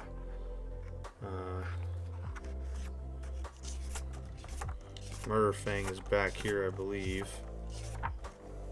Nope. Okay. Okay, here he is. His ballistic skill is worse by 1. You can re-roll failed charge rolls for Murder Fang. In addition, in a turn which Murder Fang makes a successful charge, increases attack characteristic by 2 until the end of the turn. So he could potentially have 7 attacks in one turn. And he cannot be your Warlord. Versus a Venerable Dreadnought. Yeah, I don't know. I don't think it's worth it. I mean, can't you even use a command point to re-roll a failed charge? I think as either a command point or as a stratagem or something like that. I don't think it's worth it. So Murder Fang, you are not going to be a Whoops. 1 second.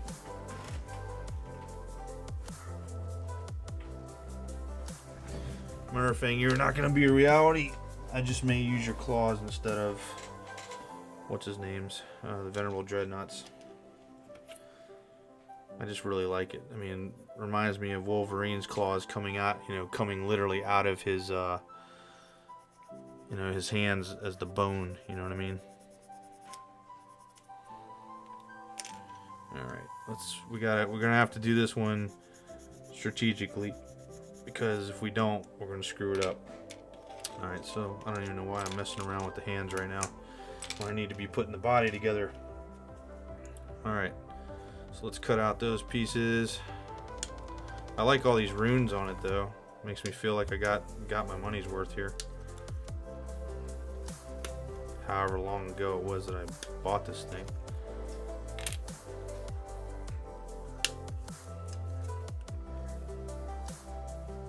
Would have been cool. I mean, I like the axe and all, but man, if they could have made a big giant hammer for this guy, it would have been awesome too.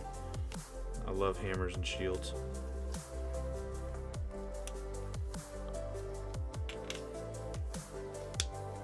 I mean, I guess. I don't know, maybe there's a way I could make one. Alright, what the heck is that? I don't even know. This is a little bit different than putting together a normal dreadnought, I gotta say.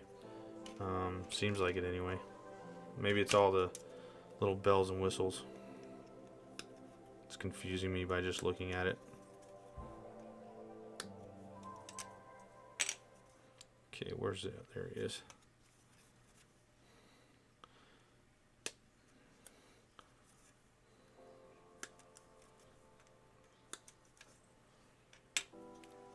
Okay. Alright, we know that's a gun mount. What the heck is this gun? I've never even seen that gun before. Does anybody know what this is? Hold on. Let me get it in there. This gun right here. What is this thing? Anybody know what that is? Some kind of ice cannon? I don't know. Something weird.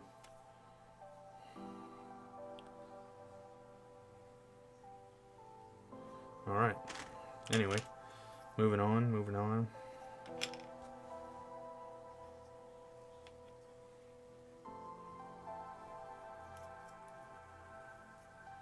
Lost track of which glue bottle was which.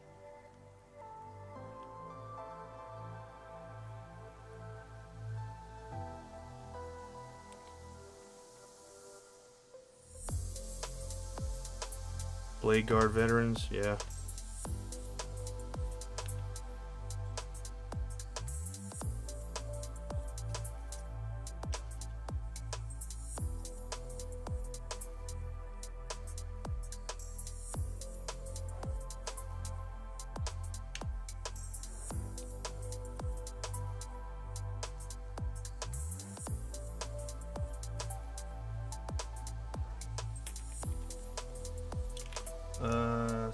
Focus.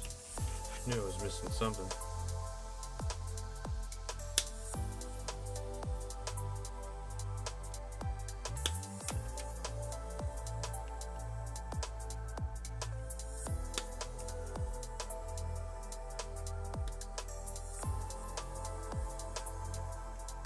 Yeah, if anybody knows what that weapon is, let me know. I'm sure it probably says it in the instruction manual, we know, but who reads instructions? I don't need no stinking instructions. Yeah, absolutely, man. Most of my Terminators that I have, regardless of the army, are hammers and shields. Lightning claws, I don't know. They've never grown on me. I just don't like them. Not to mention, I feel like you're giving up a lot of capability just for the sake of re-rolling a hit. Because I mean, what if you've got to go up against, a land raider, or or something, some vehicle or creature. I don't know. Just seems like you're giving up a lot, and I just don't like the way they look either. In a way. And they break. That's as a model, they break.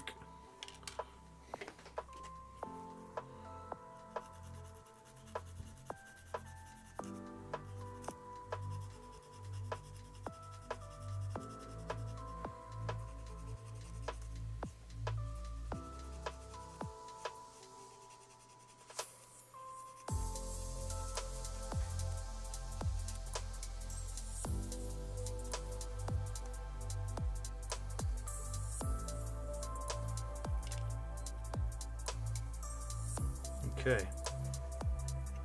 Oop. Forgot to do that.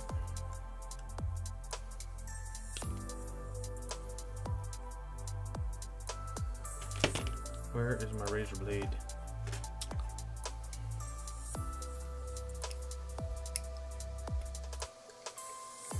Trim that off. Trim that off.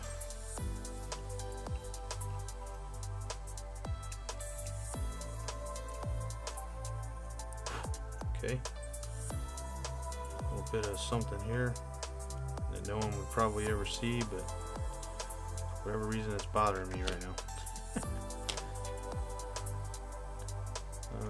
Glue. Put this together. Yeah, have you noticed how many things are out there regarding disregarding your invulnerable save? I mean, it seems to me they need to come up with a new word for that. I mean, if it's invulnerable, then that's what it means. But it ignores invulnerable saves. Okay. I mean, I don't know. Somebody break out a thesaurus.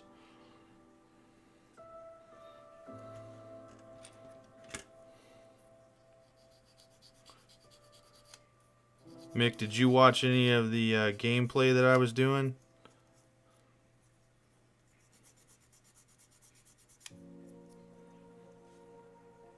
I mean, I realize I'm not like, the world champion when it comes to RTSs, but... or whatever. Just wondering if it was choppy or it came out alright or whatever.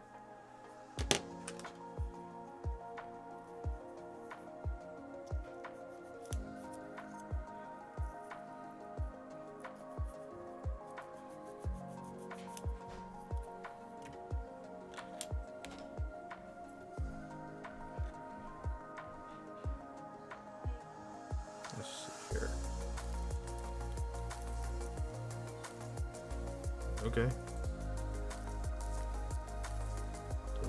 It doesn't have to be that loud.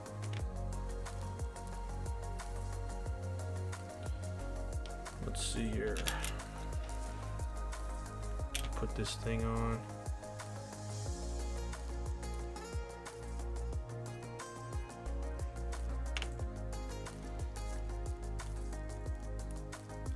Glue.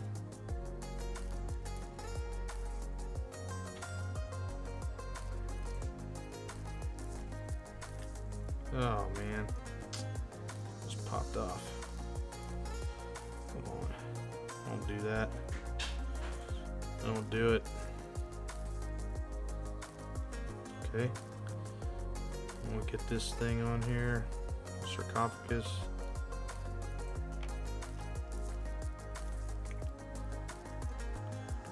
All right.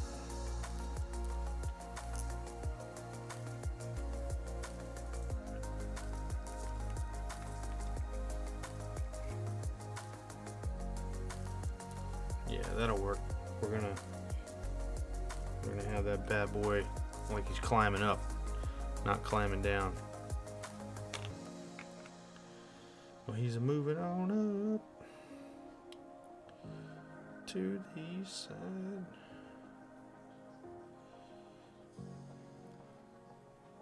To a deluxe apartment in the sky.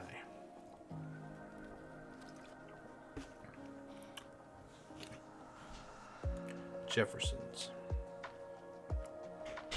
Okay. We're gonna worry about the front of this stuff later. What we gotta figure out now is we need to go to the instructions, man. We gotta figure out this arm deal because I think we're gonna get one shot at this. So Murderfang's got a bunch of crazy stuff on him for that. So does Bjorn the Fell-Handed. Alright, so we've already put together a half of this. Alright, so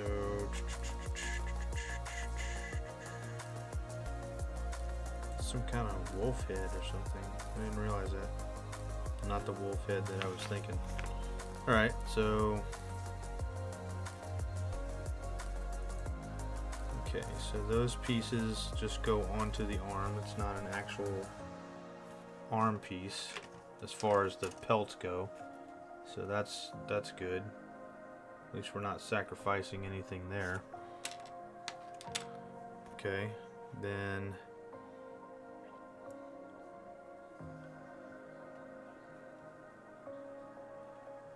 what is this weapon?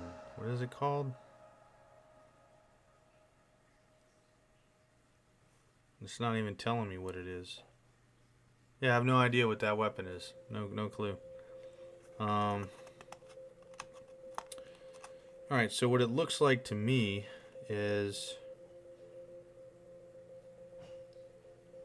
maybe we can magnetize the I think they gave me 3. 1, 2, 3, and I almost think I have more of the. I do have more of these. I do have. That's right. I have them from the Blood Angels, from the Death Company guys. Let's see.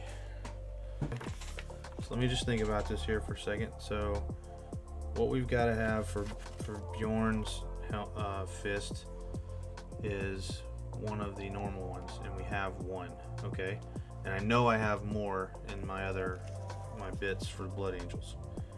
Okay, I have a bunch of those actually. So that covers Bjorn's fist, or his claw. Then we've got this piece, whatever this piece is, that hooks onto that for the shield. I could probably finagle that on another one of those. So okay, so that's fine. So there's 2 that we can magnetize. Then where's Murderfang's thing? Murderfang is also another one. So okay, I think we're good to go, man. So I'm not really gonna sweat it. I have the magnets here. I'm not sure how long that's gonna take to actually do, but I think we're in good shape. So let me look real quick and see what where did I put those?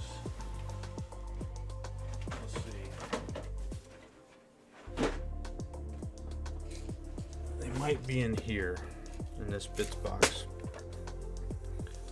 They are. Haha. Excellent. So we didn't have to look very far.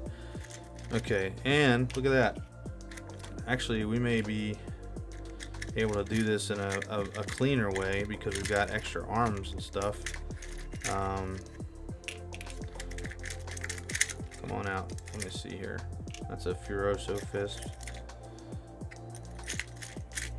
Alright, where's my, let's see here.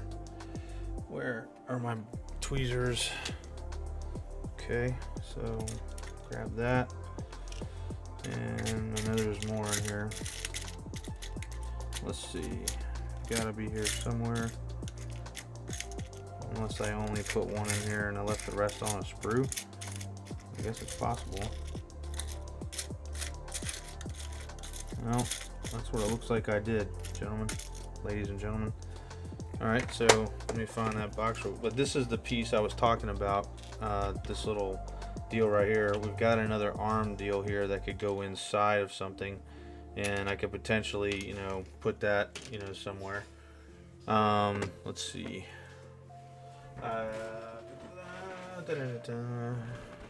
This is, I have no idea what bits these are. Looks like some Terminators, and oh, it's just Terminator bits from the Blood Angels, and some Dark Angels bits, and a couple of Land Speeders. So this must be all Dark Angel stuff. So set that off to the side. We've got it here. Just bear with me.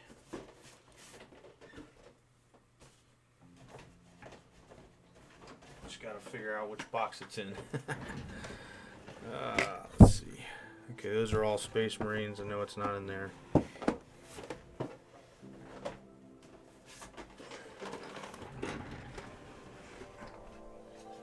Let's see. This looks like Blood Angel stuff, but it does not look like there's any Death Company Dreadnought stuff in here. I could be wrong, but let's see. Yep, we got that. Got this, and yeah, it's all Death Company Assault Troop stuff. So, let's see. All right, and maybe it's in here. And 1 second.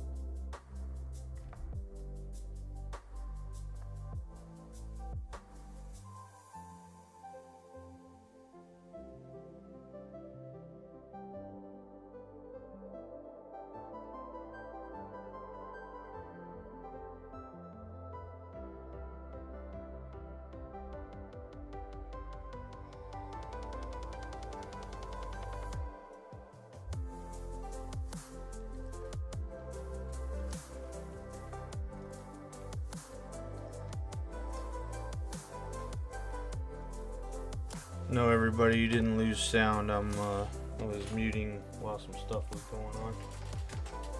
Let's see in here.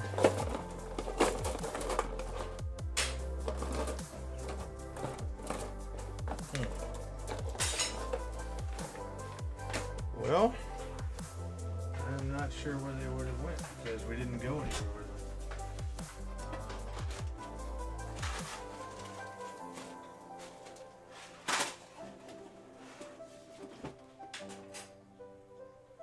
Oh, I might have found them. 1 second.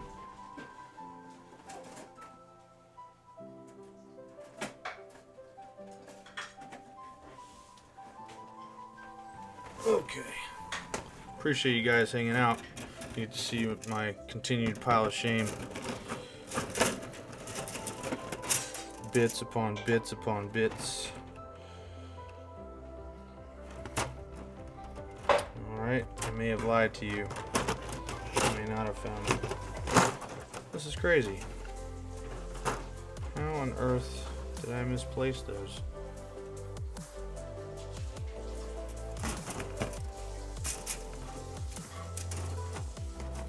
Because I mean, you get 4 in each one, and obviously, oh wait, aha, there they are. I said that before, I know, but this is truly them. This is truly them. We got them. Okay, good grief, right there. If it had been any closer, it was a snake, it would have bit me. All right, awesome. This is what we need right here. So now we don't have to do any crazy, you know, half-assed, you know, anything. And we've got some extra claws there, or thumb claws if we need them, but we don't. like I said, I had a bunch of these because I've got, you know, for the plastic models, I've got 4 Death Company Dreadnoughts. I've got the 1 Librarian Dreadnought, and I think that's it for the plastic ones. And man, I can't remember. Yeah, I don't remember. I don't even remember what I was gonna say. So, but let's see here. My attack squig is not paying attention, so it's getting chastised. She's playing at 10:14 at night Eastern Standard Time. That gun you were looking at will have a pic on the back page of the instructions. Okay, with its stats. Okay. See, you want me to read the instructions? Are you kidding me? Come on, man. All right, back page. Okay.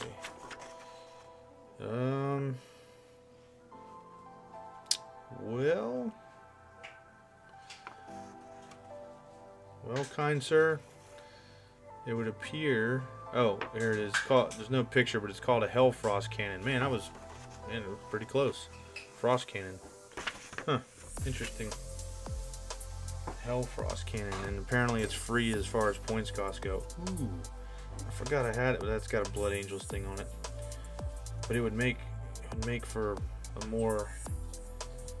Where's the box again? I want to look at him. So let me ask you guys what you think. So we've got this, you know, we've got a few of these actually.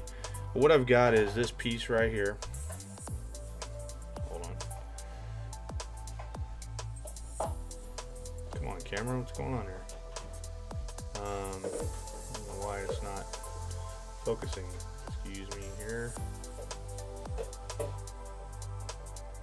Camera, what are you doing?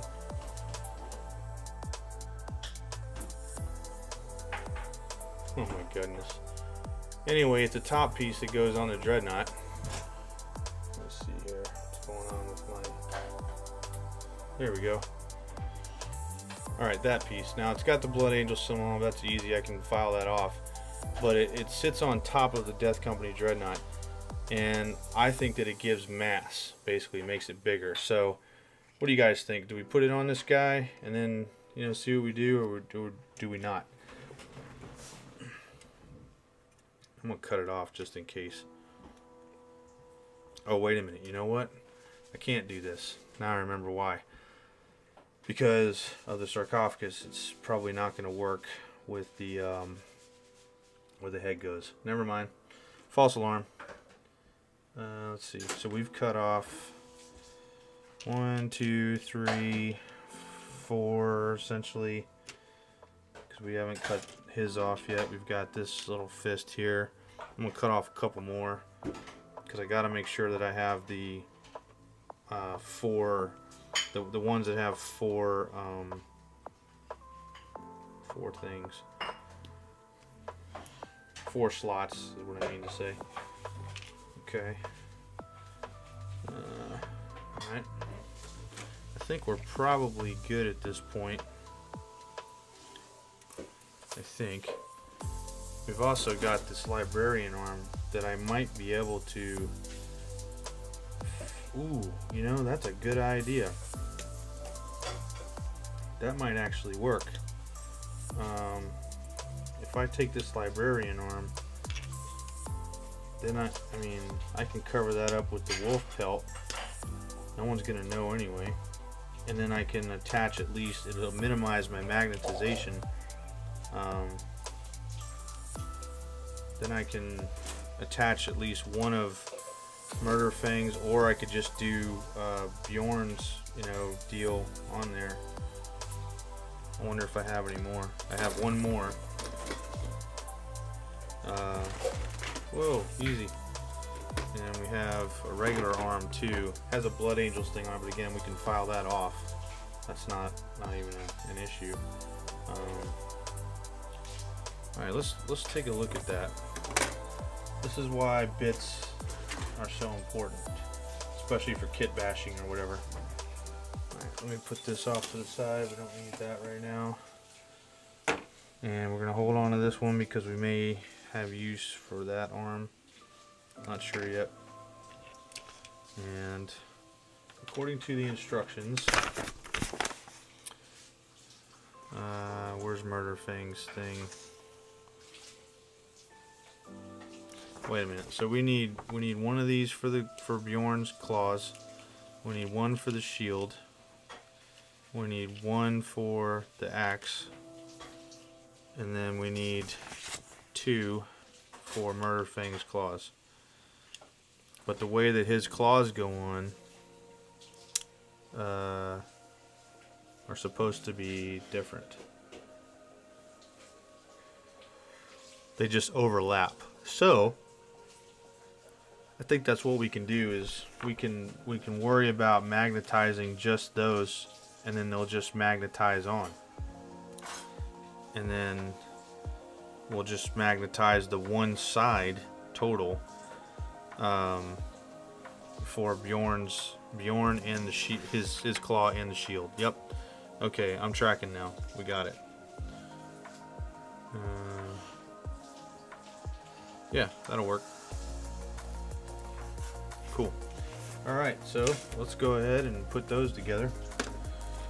And again, this deal right here, I might be able to just get away with this being Bjorn's fist all together. Or maybe this one can be the shield, because then it'll cover up some more of the arm, and you won't really be able to tell what it is. That could work. Yeah, I think I like that option better, because if I put the shield on the Space Wolf one, it's going to cover most of it, I believe, and it's just going to cover up the little the wolf helmet here and stuff. Okay, so let's go ahead. I mean, we've got nothing to lose. Worst case, you know, if this doesn't work, we can just turn it into terrain or sell it on eBay. Not that I've done that before, because I haven't, but seems to be the go-to excuse for everything. Alright, and I need the piece that connects to the shoulder. Where are you at? Gotta be here somewhere.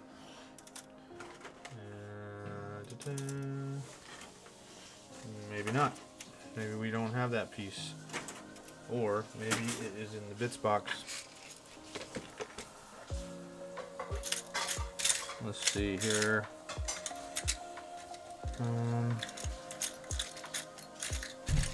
Nope. I keep my bits pretty well organized, so you know, it is what it is. 1 second.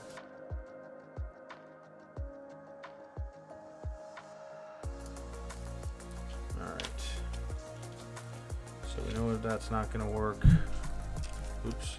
Just hit my microphone. Apologies. These are for, what's his name? Got this piece that I believe, okay, that's gonna go there with that one. I just want to make sure I've got this right so I don't screw this up. Got 1, 2. I think we're good for most of this. 1, 2, unless this third one actually belongs to Bjorn. That would be the only issue. No. That goes there. Okay, so that's good. We've got the gun mount itself, and let's see.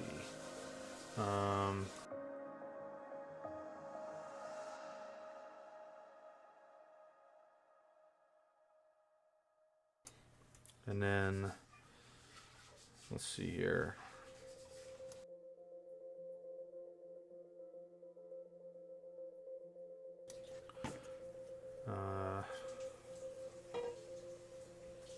You know, I don't normally have these problems dealing with this, but I sure am this time. This is crazy. I'm just trying to make sure I've got the inside piece, so that can go there. This one can go there. That goes there. So my understanding is this should go here, but this looks like the one. We'll see any other pieces.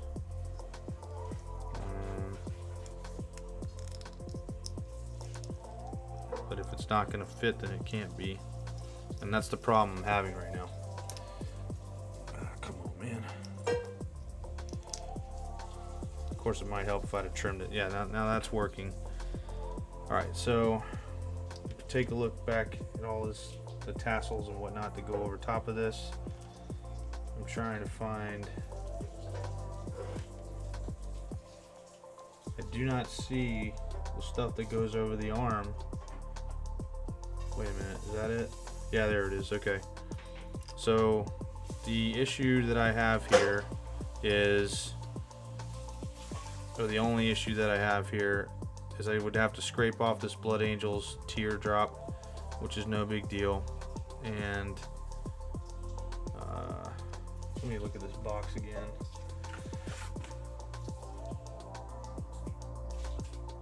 That looks like to be the only thing I would have to do.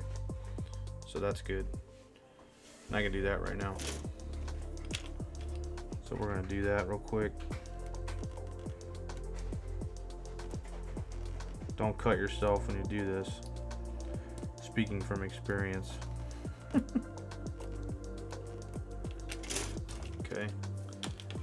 A little file action going on here. Might need a more aggressive file.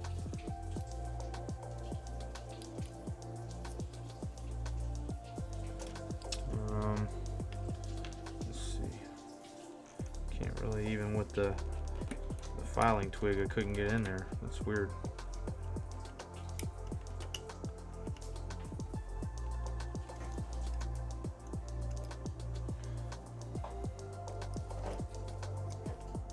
Let's see. And remember, guys, please like, comment, and subscribe. Or like the video and then comment after the fact if you can. That's what helps the channel.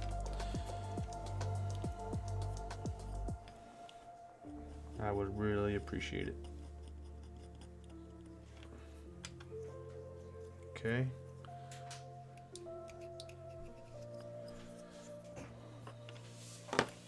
Alright, so we're going to use, where is it?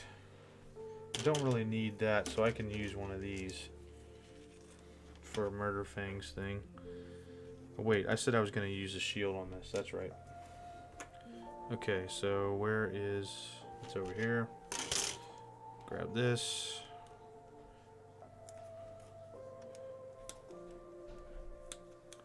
Pop that out. Grab the shield.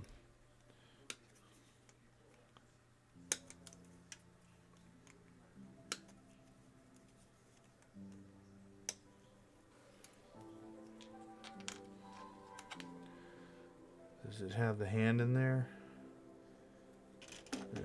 Sort of. Let's see how this works.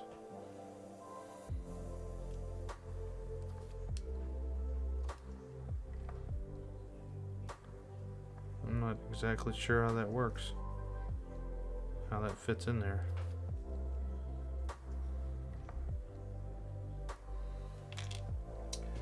Man, I've never had to use the instructions so much ever. It's crazy.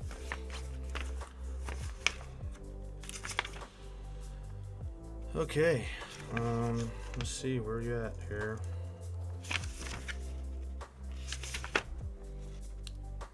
All right. That's what I'm missing. There's another piece that I'm missing that goes in the fist. Should be this big one right here. What is this, number 15? No, 51. That is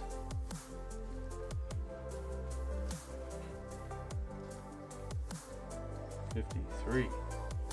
Okay. Where is 53 then?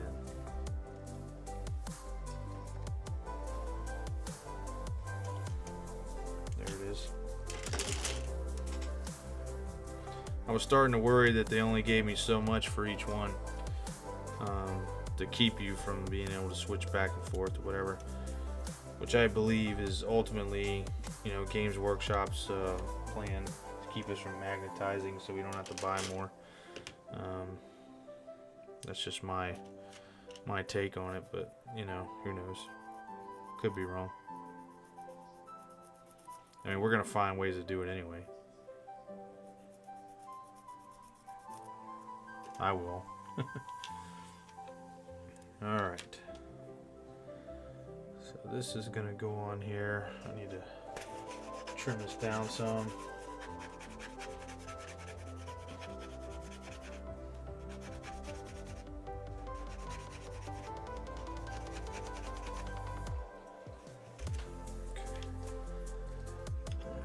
Out of the way. Oh wait, no, that's the one I want. What am I saying? Okay, so this little thing is gonna pop in here. I'll make sure we got this squared away the right way. I don't know, man. This is pretty awkward.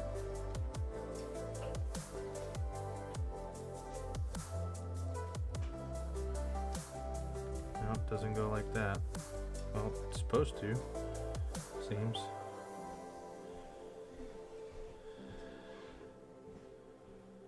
I don't know. Definitely does not want to play ball with me, that's for sure. So that's... Why is that not fitting?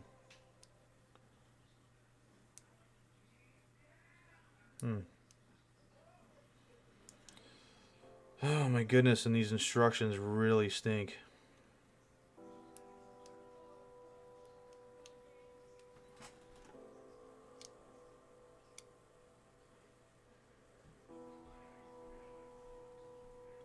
Yeah, that's exactly what I'm doing.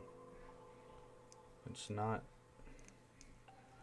Like I said, this is kind of like the wolves that I have, the Thunderwolf Cavalry. I mean, you've got the instruction, oh, it goes here, but there's no angle showing you how it's supposed to really fit, and when you try to put it together, it just does not want to play ball.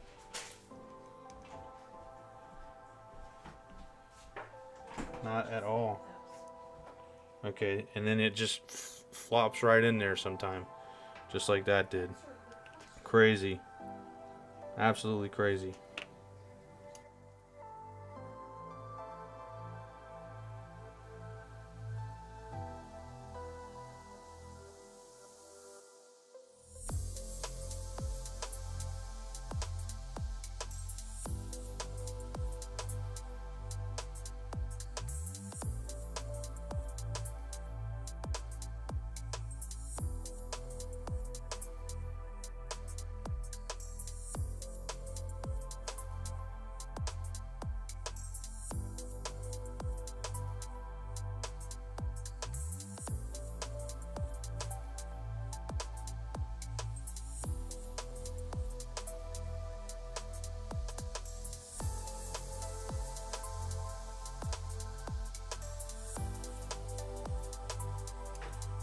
All right.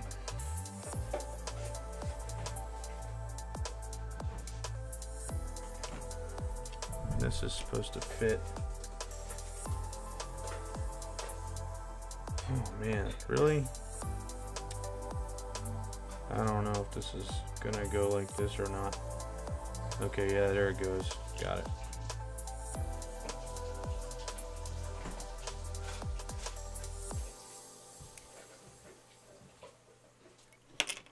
Whoa. Yeah, this has been a chore already. That's weird. All right, so we're gonna let that sit and dry for a second. Make sure it's not in our way, or that it's, you know, not gonna be sticking to us. We're gonna go ahead and put this arm together for this. This is what we're gonna work on. That's gonna be magnet. Oh wait.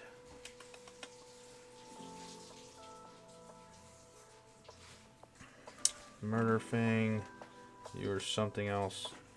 You know what? Because we have another one of these. Yeah, that's what we're gonna do. We're gonna go ahead and put that together, and we're gonna have a separate arm for Murder Fang's thing, or for the claw anyway. And some of you are probably screaming, "Don't worry about it," but I do want to have those options. If for nothing else than the look. And since we have the arms, I mean, there's really no point in not using it. Even if you drop it on the floor. So, let's see here. Oh, well, that might be the only other problem, is that we don't have another piece that goes in here. Okay, well, alright. Lesson learned on that. We've got this piece here that fits into something. It's probably aha. Okay, we do have another arm. It just won't be a librarian arm. Okay, that's okay.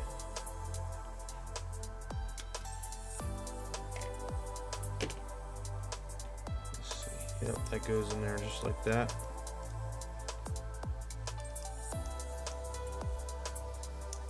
I'm just gonna need to. Nope, don't have to trim it. Okay, cool. I'll just add a little glue here.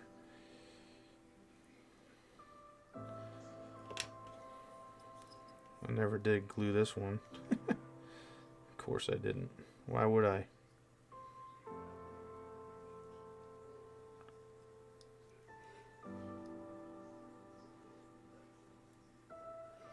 So Mick, did you if you're there, did you watch the gameplay footage or see what was going on with it at all? Or anybody? I'm curious if it was choppy for you guys or not. I'm hoping that it's not, or it wasn't.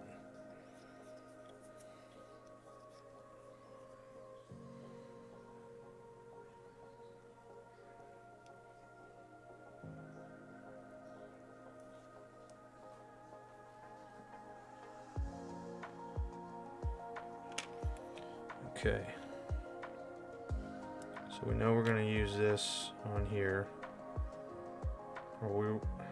Yeah. Well, let me look at that. Yeah, that covers up half the arm. So if I use, I'm not going to use a spaceless one, but you know what I could do is I could probably use this one, and that would cover up the Blood Angels thing for the most part, just like that.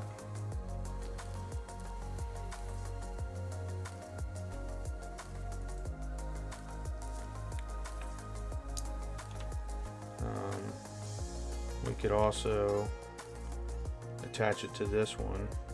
I'd have to trim that down though, it looks like.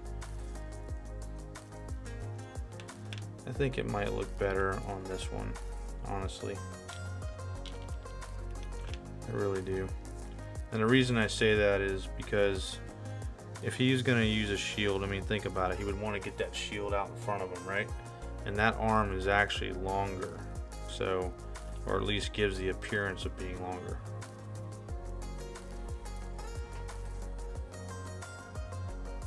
Great, I appreciate that, Mick.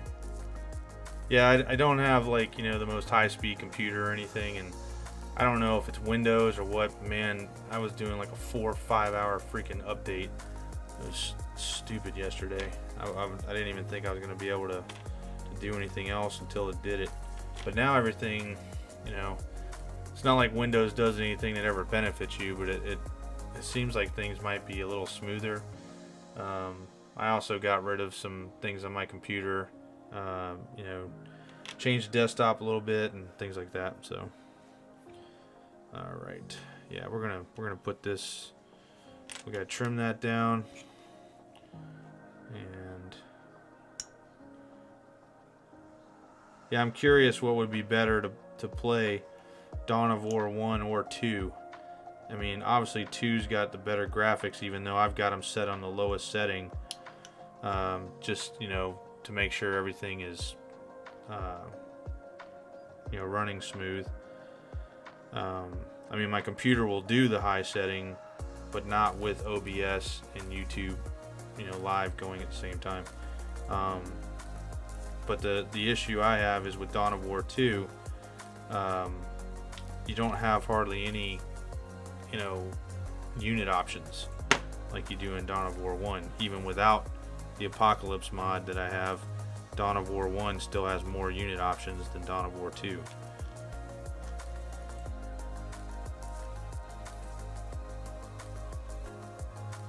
Turn that shield over a little bit to give it a little bit of action, as if it's action. Oh, where did you go? I don't want to step on you. Good grief.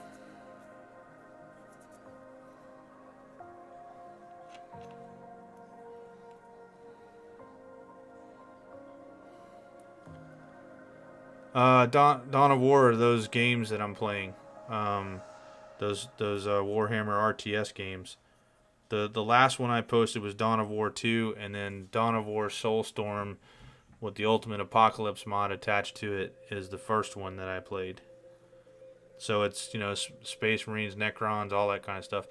The first Dawn of War has every, like, if you get the Soulstorm option, it has just about every, if you get Game of the Year edition, I'm sorry. Yes, it's a PC game. If you get the Game of the Year edition, and I don't think it's that much on Steam right now, you have every, you know, every race except for, say, Grey Knights, which I think they're a faction or a unit choice, not so much as an army.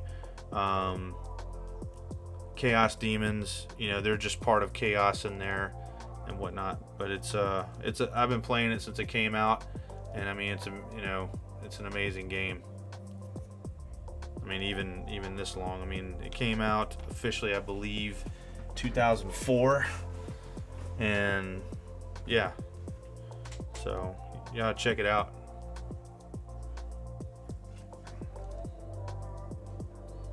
Okay.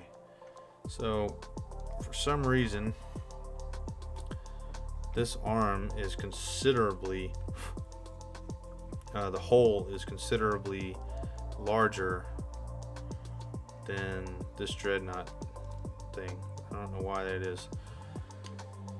So we're gonna have to, the only way I know to fix that is to take some paper and run it around this,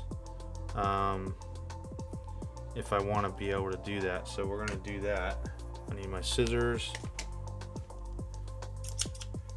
Yeah, that sucks. I have Xbox 360, but that's, I mean, 360 and gosh, what's the other one after the 360? I don't even remember what the heck it's called now. I got the Halo version, and then we bought another one. What the heck is it even called? My gosh, man. Maybe I do need to get some sleep. What the heck is the Xbox after the Xbox 360? Gosh, man. Does anybody know? Appears to be one of the many questions we're trying to answer tonight.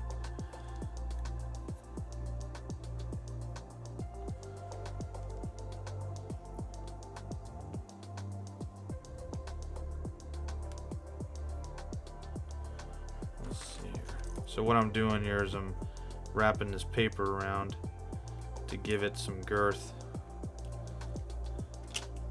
and by putting the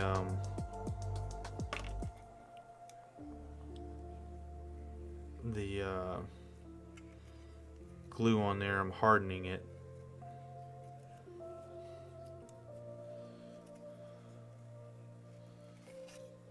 We have a PlayStation 4 too, and I plan on getting on there to play Space Hulk Deathwing, and hopefully putting that on the channel. I really like that game. I just don't play it enough. I know some people don't like it. They're like, oh, it's too repetitive. It's a Space Hulk, dude. It's war. No, it's not. I don't know if it's that one or not. I mean, I've had it for a couple of years, so whatever it is, it just came, you know, that came out after the 360. I just don't remember the name. So you're probably right. I'm usually a year or two behind getting the next console just because I don't like what they're doing. Like, I like physical copies of my game, for instance. I'm not real big on, you know, the whole digital download crap, having it, you know, required to be on the internet, that kind of thing. And I think it's all by design. I think they're all in cahoots together to get more money out of us, so that we have to have internet, we have to have cable, and I don't like it. You know, I like my 360s with all the games I got because I don't have to be on the internet. I can throw in the disc and I own the game. And I don't like when they change the game. Oh man, I hear that. Well, look at what was going on with the PS5. I mean, you got people, you know, working for Amazon that were literally stealing them out of the box, putting other stuff in there, and then leaving it, you know, as it was delivered. I mean, you just never know what's going on.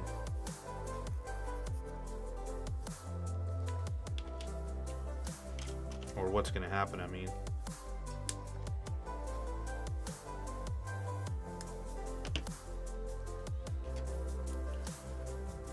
Yeah, I think we got a plan here to salvage all of his weapons here.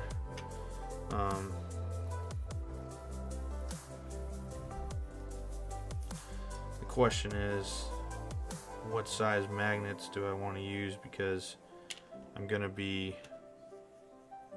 magnetizing this piece onto the fist, and I have small magnets that'll fit in there, but I'm gonna probably have to use 8 total, but 4 per, you know, thing.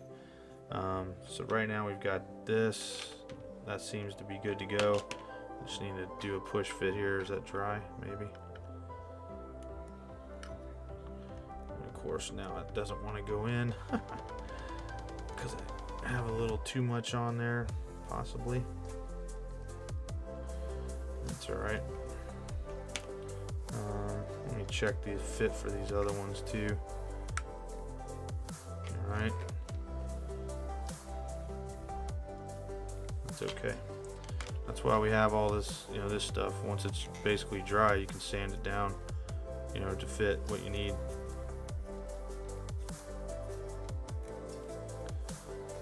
Or cut it off.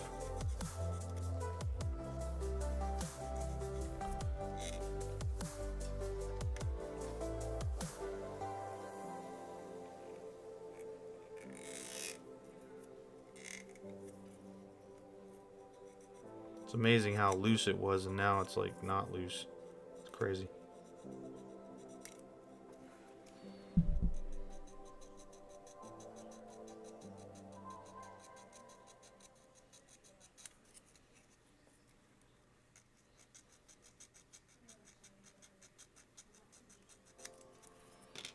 But we do want it to have a secure fit because I'm not gluing it.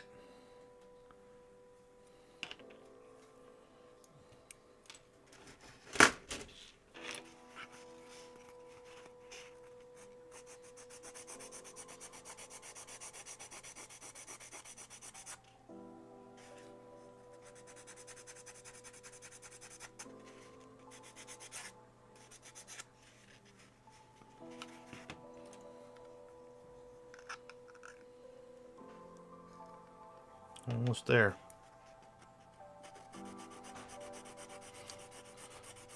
So what's everybody working on?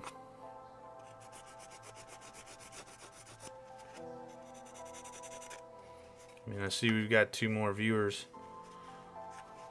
What are you guys working on? Or are you YouTube spies? I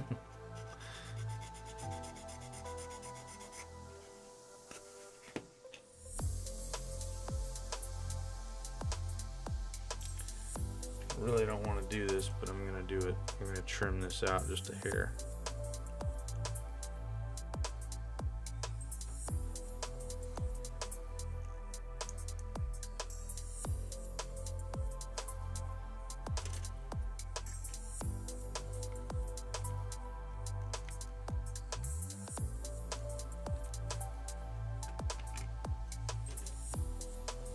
So we got to do a little more trimming. Can't believe I've had this blade for, man, I don't even know, probably 7-8 years. I'm still using it, haven't changed it out. There we go. Now we're talking. Yeah, that's what I'm talking about. All right.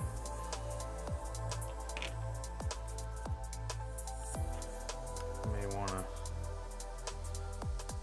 work it a little bit more.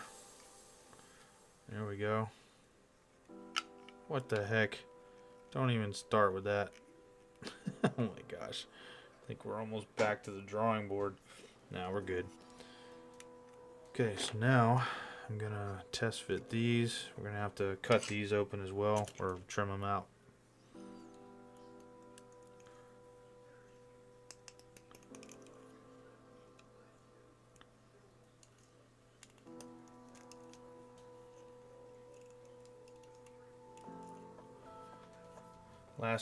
Then you open a couple. Ooh. Oh, so you bought actual, like, you bought Outriders in addition to your Indominus set?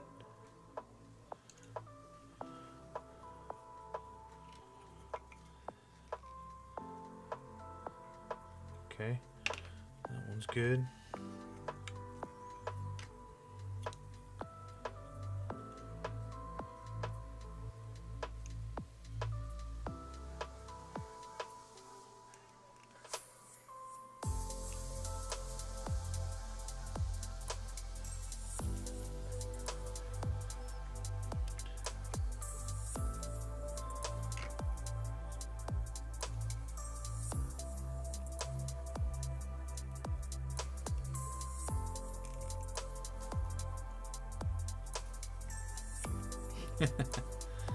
Right on, you must really like bikes.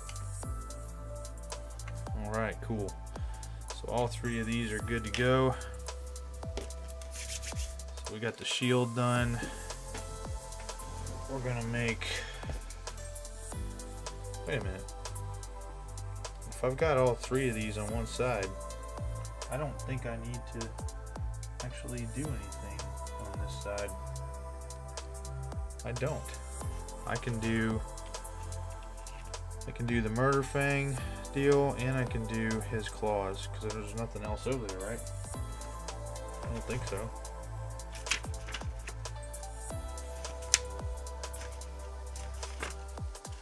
Ha! Nice. Nice Chaplain on a bike. Well, I appreciate that. You guys being here helps keep me focused.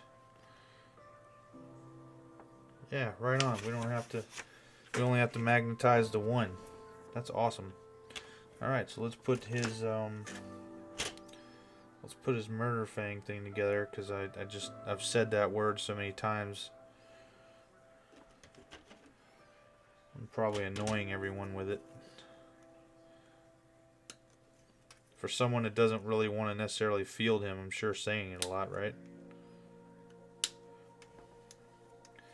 I just don't see the point in having the Wolfen in a way, but, you know, what do I know? Where's the other piece that we need for that? Put these scissors away. We need this thing, I believe. This is number 47, so it should be 47.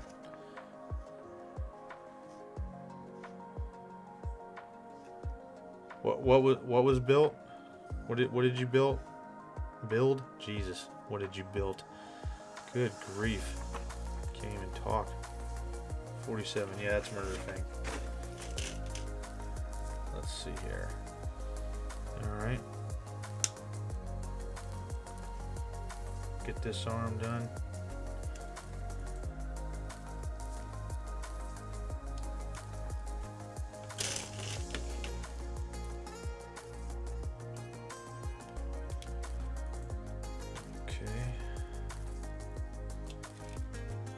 This should be able to fit, yeah, like that.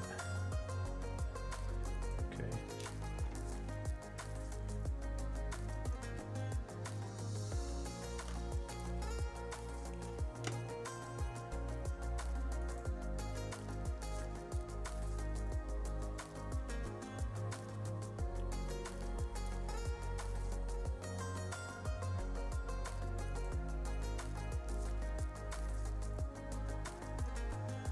Come on, get on there.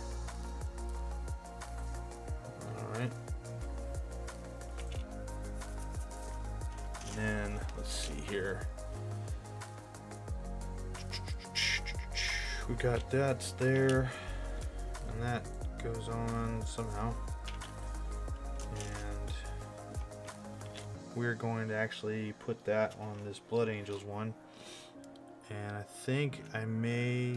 Nope, I don't have to cut it off. That's good. I can just put it right over top. Outstanding.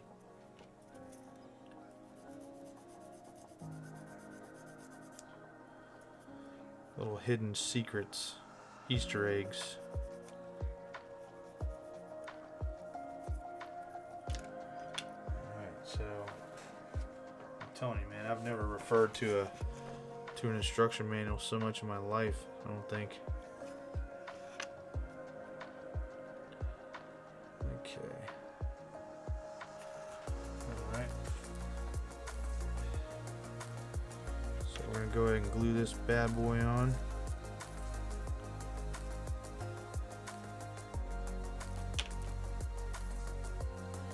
Make sure we got this right, because it only goes on one way, it looks like.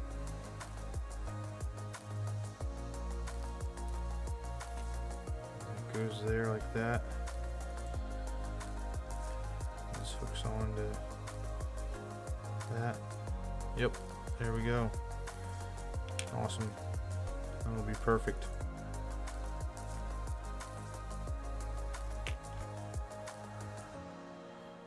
Nothing like having extra bits, man, so you can have all your weapon options. That's awesome.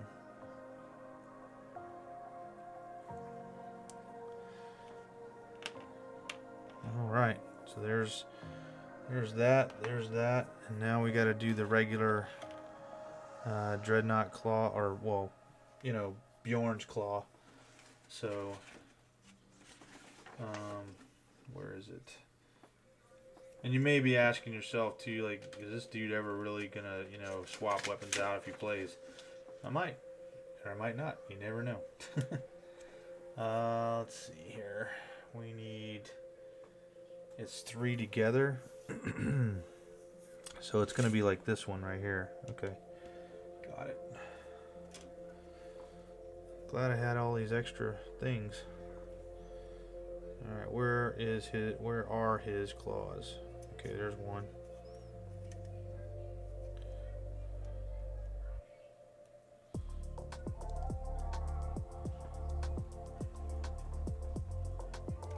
Let's see.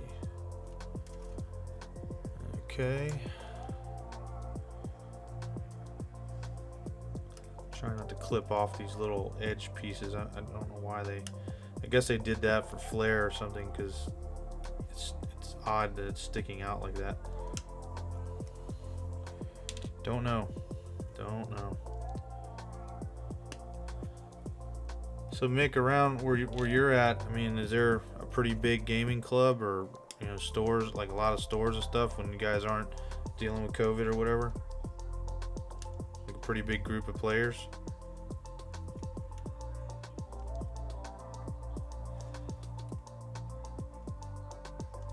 And if not, are you up for playing on Tabletop Simulator. Oh wait, you said you don't have a PC. Never mind. Well, how the heck are you? Oh, probably on your phone or something, or Xbox for YouTube. Yeah. Never mind. I'm an idiot. I get it. Let's see, how long are those? I think I'm gonna, I know it's saying to use the small one, but there's a fourth one? Maybe I could do that. Let's see. It is a fourth one for his, okay. Well, what the hell? Alright. Well, I don't have to have the normal dreadnought claw. That's not necessary. Alright, well that changes things. So now we've got to make sure we've got a 4, and this is a 4, so we'll go with that.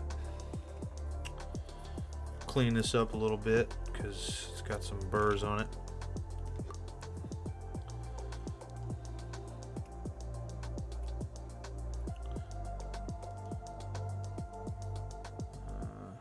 Right.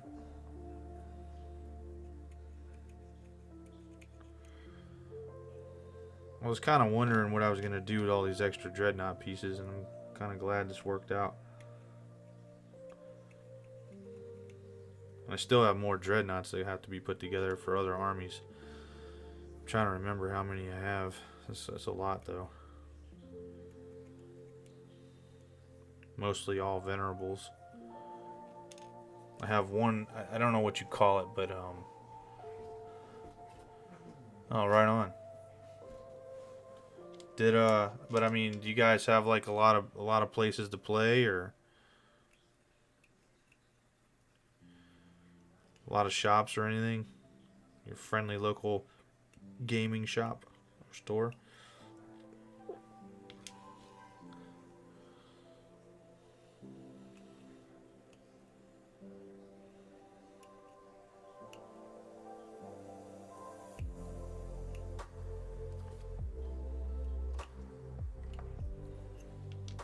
I don't know why I'm doing both of those. All right. Let's see here. So let's go ahead and put this together.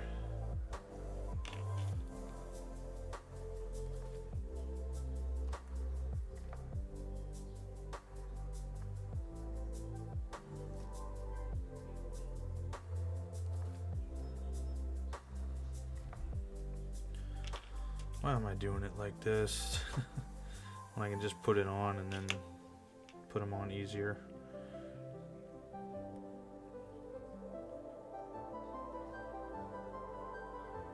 There you go.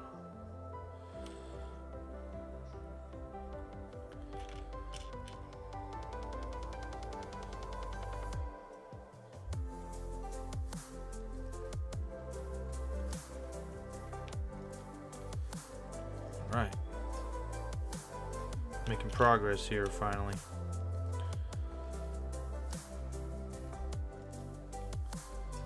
I'm not really worried about outfitting this dude with any guns, because that's not really why I have him. But I do plan on having that available. That's why I don't glue the arms onto it. Nice. Nice. It looks really good, doesn't it? It's got the little runes. Hold on. It's got the little rune stuff on there. It's awesome. And now we have literally, let's see if I can do this here. We have all but the normal dreadnought claw. We have all 3 weapon options for that side of the dreadnought, which is awesome.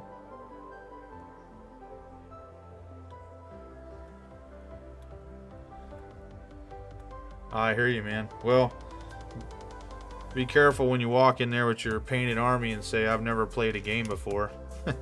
and they look at you like you're, you know, a pool shark. She can be like, oh, whatever. Okay.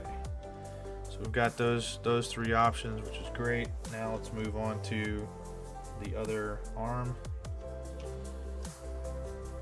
And this is where it's going to get a tad bit tricky because we have to, let's see, where is the axe?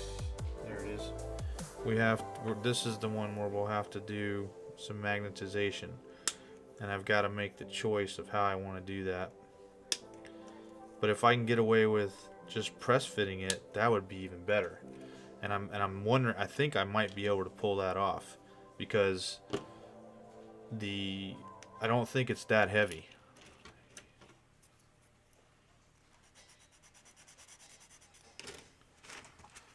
I'm telling you, man, if you don't have a sanding block, you're missing out. You're a pool shark. Well, there you have it.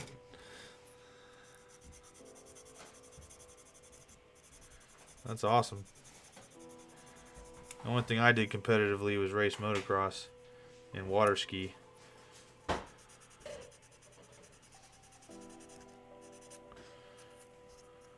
that was a lifetime ago. Then I got married and everything went south. I'm kidding. Nothing went south. She's laughing. Oh man. Nope, you guys should thank my wife. She's the only person that keeps every model that I have that is painted from being stripped and waiting to be repainted.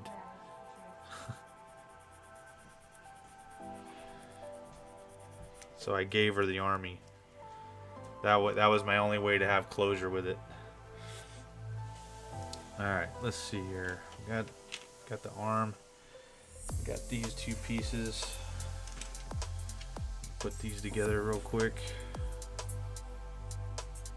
I don't know why they did it like this, where I have to attach it almost like the leg that I cut. It's crazy.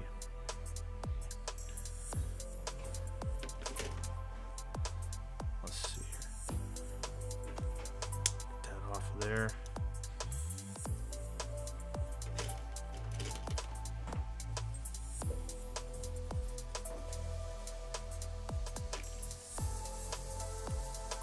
Mick, you got do you have an airbrush?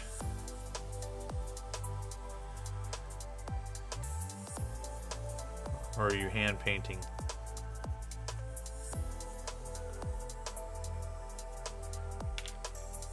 Meaning hand painting everything.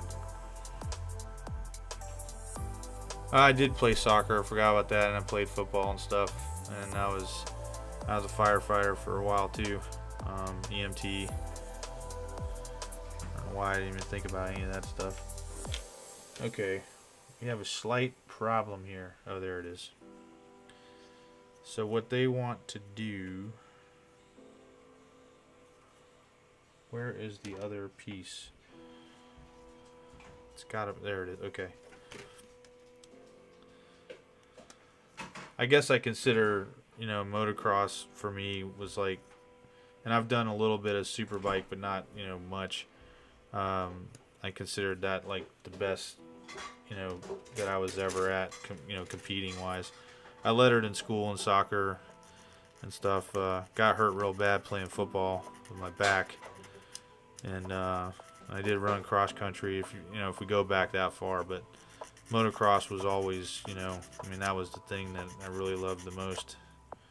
It's not necessarily a team sport, but there's no giving up. It's, you're all in or nothing. I mean, there's no rest. Not until you cross the finish line. And I raced 3 races a day, so it worked out to, 3 classes a race day, so it worked out to 9 races a day, because I didn't want to sit on my truck and wait for my turn. So I just raced in other races, even if I thought I couldn't win. And surprisingly, this old guy, did very, very well. Okay, why is this not working? What are you doing? Oh my goodness. What is happening here? What the heck?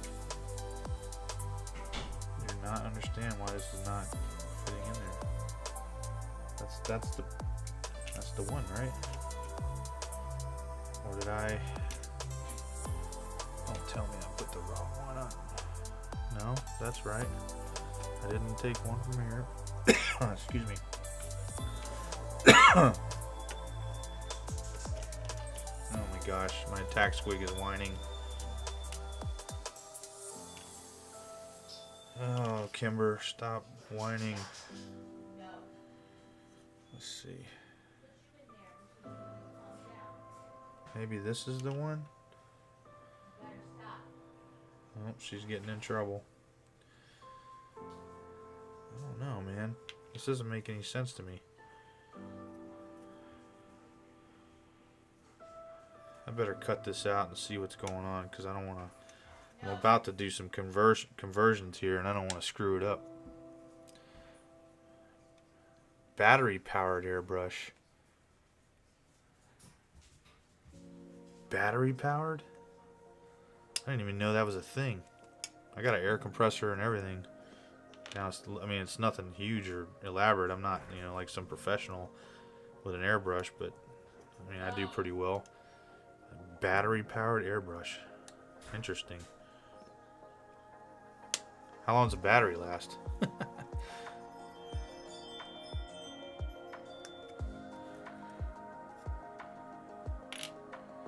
Let's see here. All right. What's gonna fit and what's not gonna fit? That goes just like I thought it would, right there. Yeah, that would go to a gun.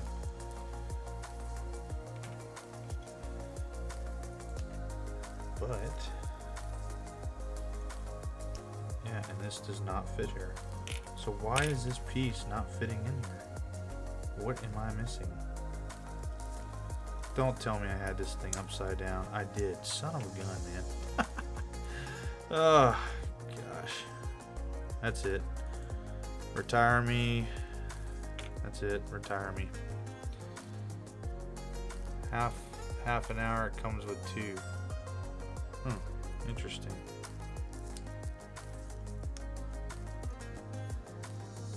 Very interesting.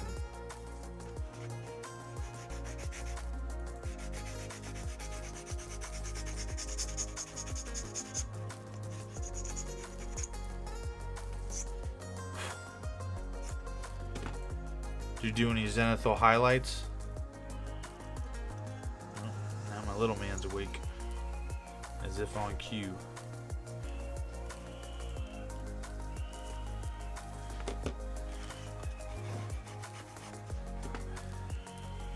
Alright, so if this goes in here somewhere. Wait, what just happened?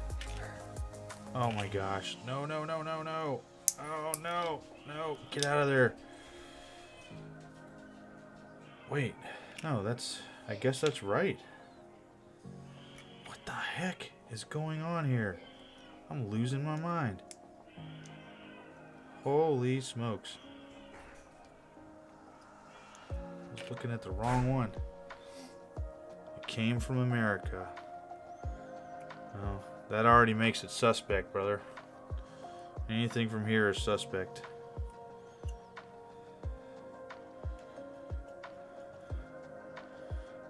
I'm just kidding.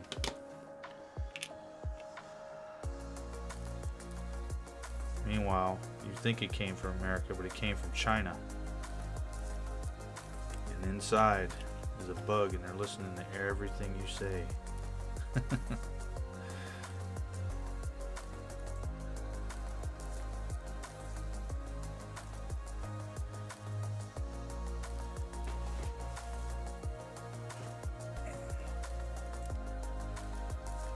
Okay, for some reason I didn't think that went like that, but I guess it does. Yeah, that makes sense. There's where the hose goes. Okay, okay. Stand corrected. How does this go on?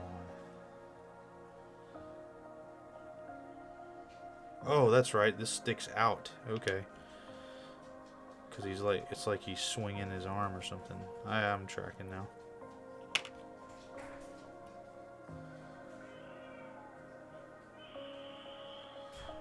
Little man is not happy. He woke up and he is all alone. I'm all alone.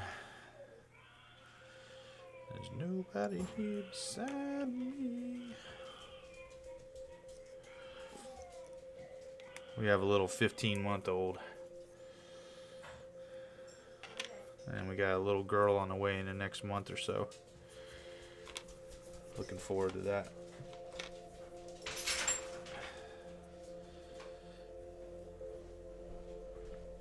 Okay. So, we got this crap out of the way. Let me clean up my space real quick. Throw these in the bin over here.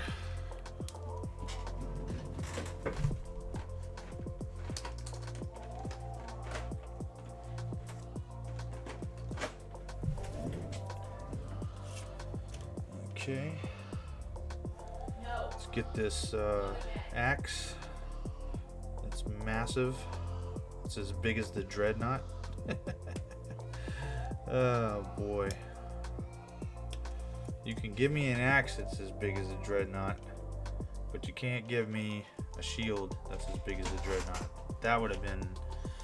Oh, I just had an idea, man. I could add on to this shield and make it bigger. Like cardstock or something. That could be awesome.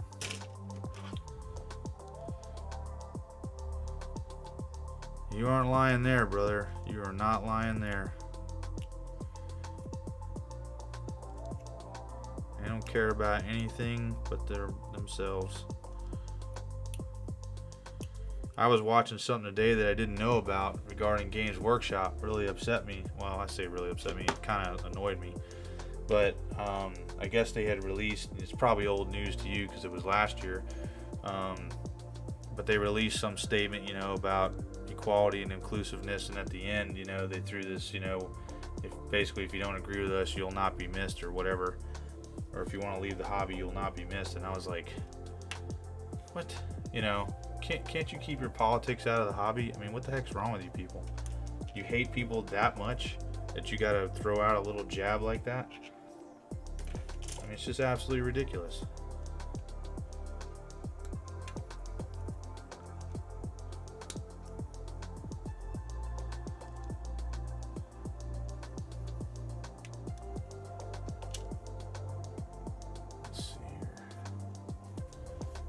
The other murder fang thing.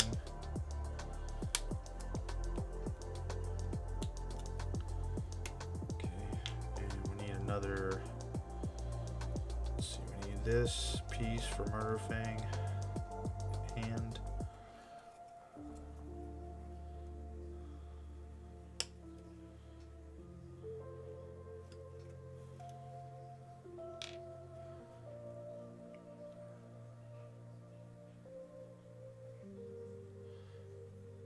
Oh, you talking about for Games Workshop, the money they charge? I agree. But that's one great thing. I want to get into 3D printing, and that's one great thing about it is, you know, I mean, I don't want to say that I'm never going to use Games Workshop stuff or never buy it again. I mean, I love the hobby. It's done a lot for me through my life, if you will, and, you know, I don't think it's everybody at Games Workshop, you know, but there's no place for that nonsense. It's just ridiculous, in my opinion.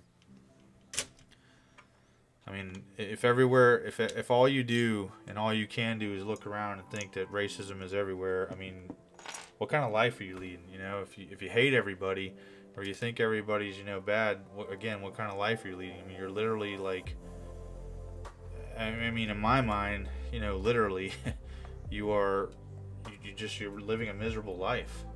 I mean, you're not even trying to stay open to be friends or have a conversation with anybody just because of politics. And that's exactly what politicians want. They want us to be divided. That's how they keep the masses in control, in my opinion.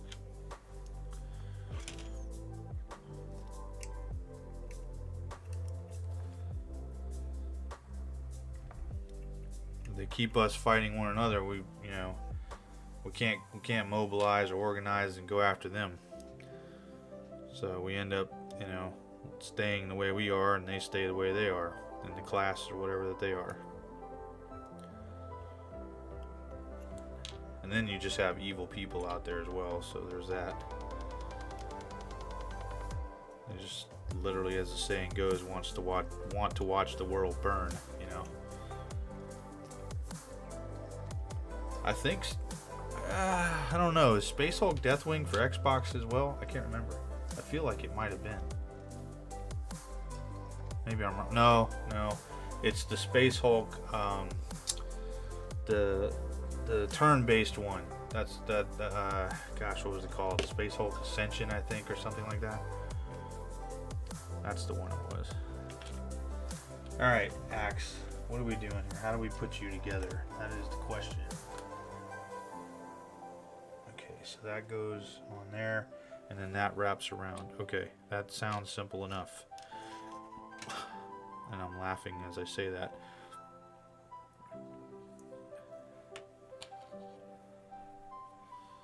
Alright.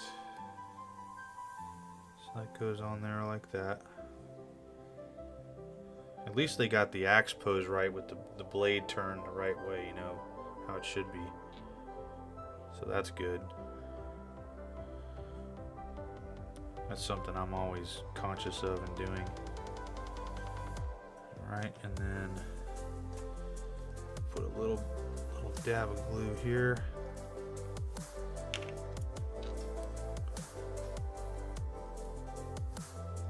I'll tell you what I can't wait to get back into, man, like once I get all this done, is building terrain and stuff like that. That was something I really enjoyed a lot.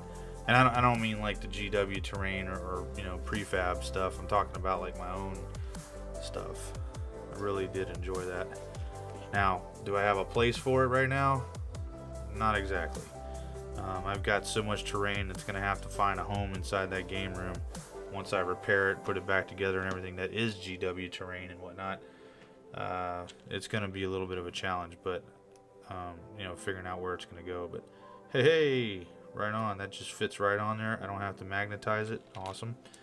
Let's see about this one. Okay, that one's kind of loose. Let's try one of these other ones. And that's loose too.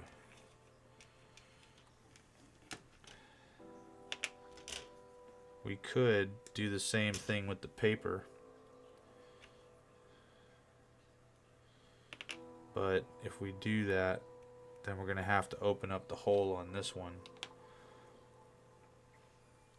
But it's doable. Or actually we could do something else. We could instead of doing the paper all the way around, maybe we can just do one in one corner of the circle. The corner of the circle, listen to that. Anyway, one area of the circle, just to thicken it up, just a little bit on the inside here. I'm gonna try that since I've got enough of these to spare, and since I've been actually using the instruction manual for my paper.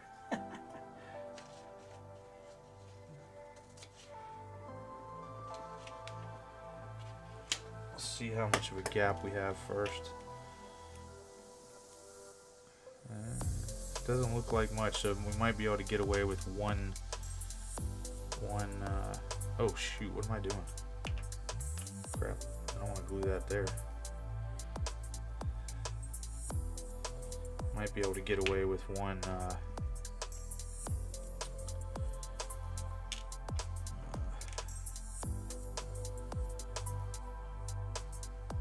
Just one piece of paper, or one layer of paper. So we don't need much. I don't even need it this wide.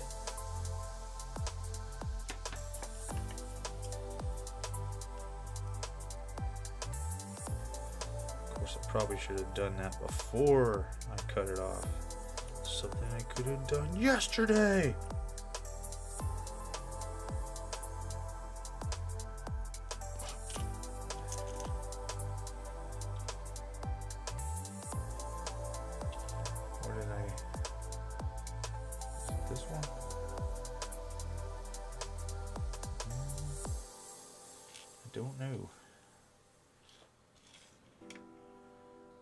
This one? Which one did I glue? I don't know. I guess it doesn't matter.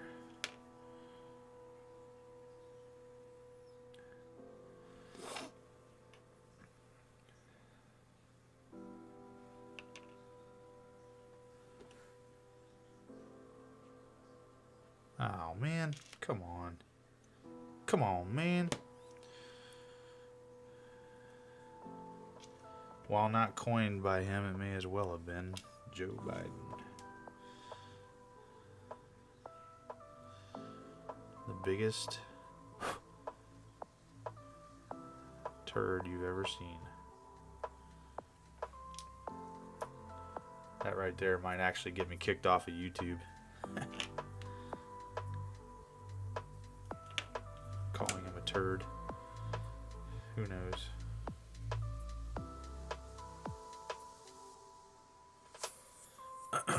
Okay, so yeah, basically what I've done is I'm trying to bridge that gap, you know, with some paper so we can tighten it up a little bit.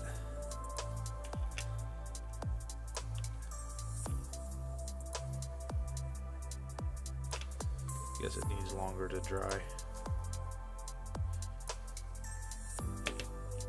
But I believe this will work.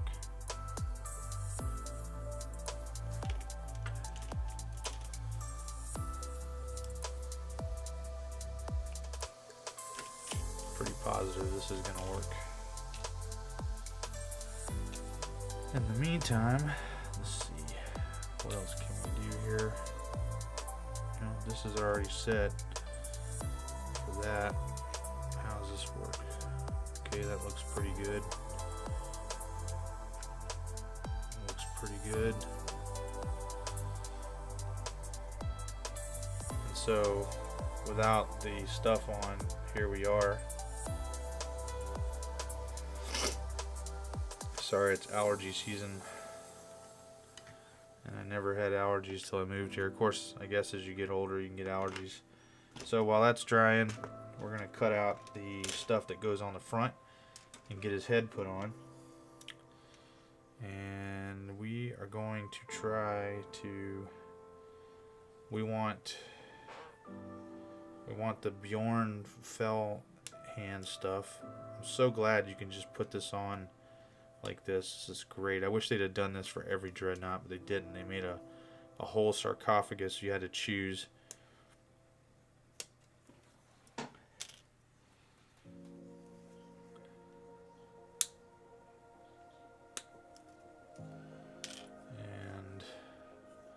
we are looking for where is the what? Well, I don't want that, so alright. So we've got to choose between the skull and crossbones or two wolf's heads with the diamond or the jewel in the center. And it looks to me like we need to roll with the skull and crossbones, basically. That's what we need to do. So we're going to do that. My space wolves aren't into jewelry. That's girly stuff. Although it looks like to me I may not have a choice. I may have to actually use some jewelry, or I'll use that on the Land Raider or something like that. Let's see here.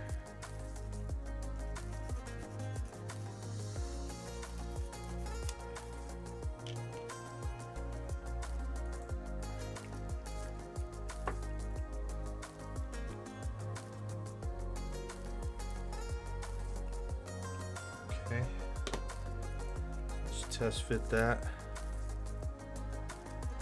That goes like that. So there's probably no way for me to make the heads interchangeable, it looks like, even if I wanted to, because it looks like they glue into these, and it's a very thin line. yeah, so I'm just gonna go with the helmet. Well, I don't know, man. I did say I was gonna use that skull. Maybe the skull would be more fitting.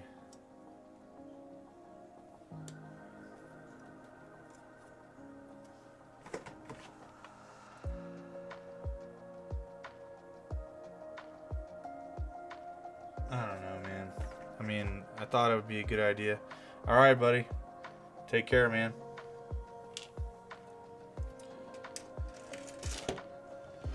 Let's see here.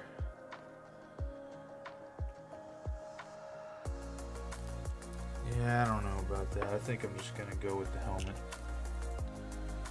It's just that I could use that helmet somewhere else, I'm sure, on a different dreadnought. But is that a wolf thing on his helmet? It is. Well, there you have it. Decision made. Boom. Let me see. Put that in there like that. Just a little bit of glue. Don't need much.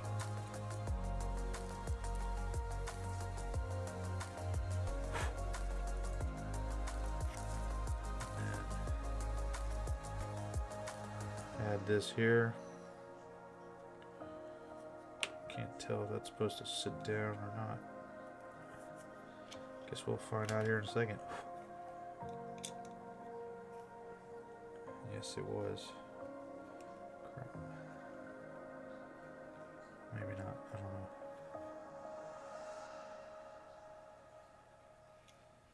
Alright, why is that not gluing? It's like something's not making it. Not reaching. Alright.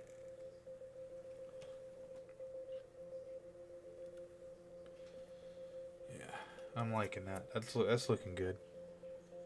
Okay. Now we're gonna put those panels on him.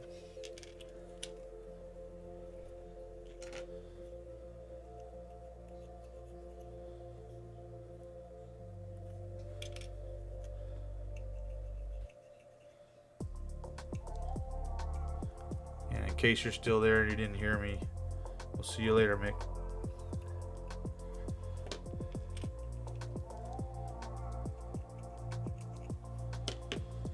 Okay, how does this go? Okay, I guess it, yeah.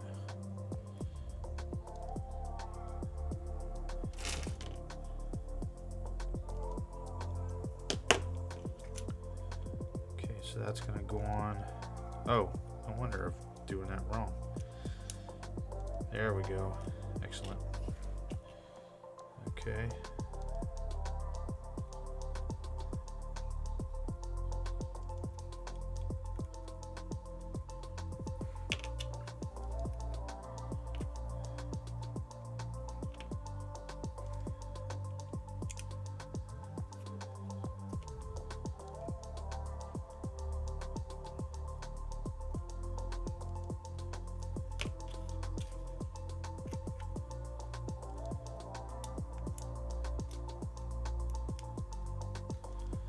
Excellent.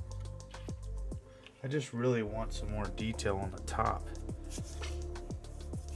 I'm gonna go back and revisit that because I think we could pull that off. Possibly. I mean, I know it's not part of it, but I mean, some of this stuff is just ridiculous. I'm not putting that murder thing stuff up top there. That's just crazy. But this, I think I could potentially get away with to give it some more mass.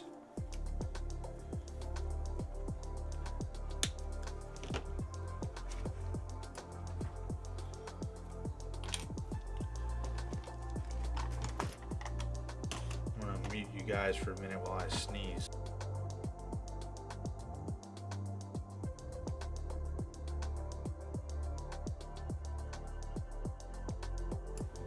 I guess we're not sneezing. Alright, let's see here. If I put this on, what does it do for me or against me? Nothing. And have the pieces, the other pieces.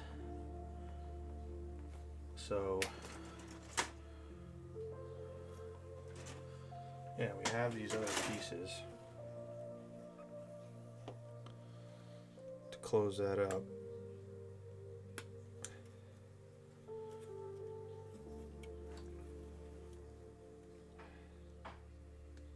I just really think it would look good if I did that, but I don't know. It might take away. Let me see. Let's see here. If we put that on, and give him this.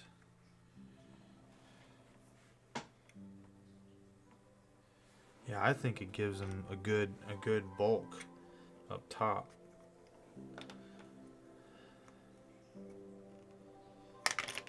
Oops. Fell off. Why are you not staying on? So just covering that up.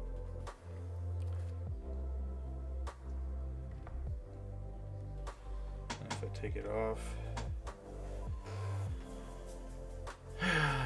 man, decisions. I think I should wait until I get this other stuff on him, because he's got all these pelts and everything. So yeah, I didn't even put his freaking legs on yet. I need to do that too. So which ones do we want to do? I'm thinking let's still go with Bjorn, and we're gonna want some color, obviously. So we'll put this other one on.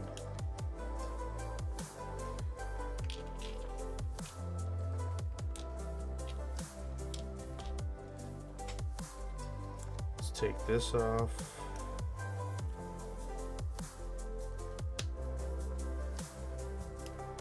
And what I'm hoping to do also is get away with not using all of these little trinkets, because again, I want to put them on the Land Raider, since it's just a plain Land Raider, you know what I mean? That goes on an arm. So does that one. So that'll at least outfit a couple of the arms.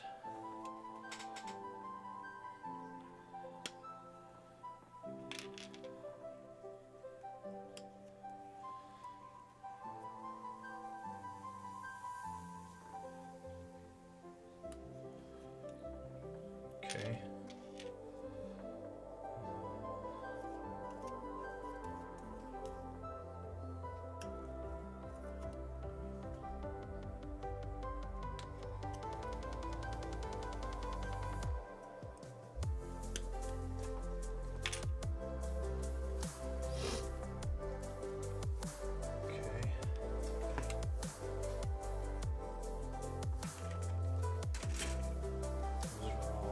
Blood Angels, right? Yeah. Okay. Let's see here.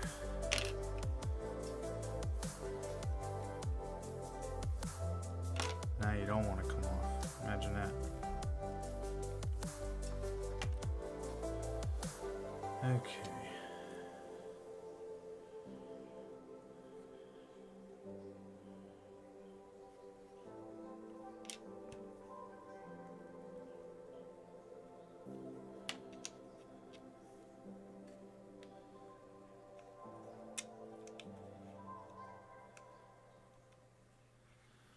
Alright, got that leg piece on.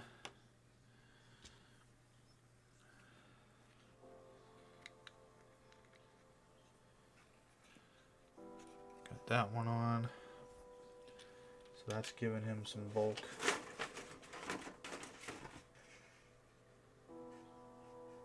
Okay, so that wolf pelt hangs below.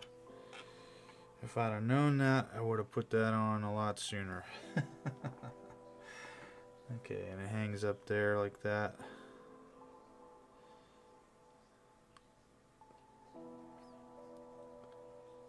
somehow.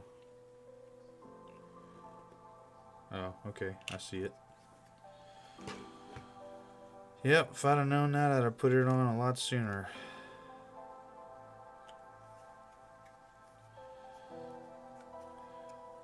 Alright.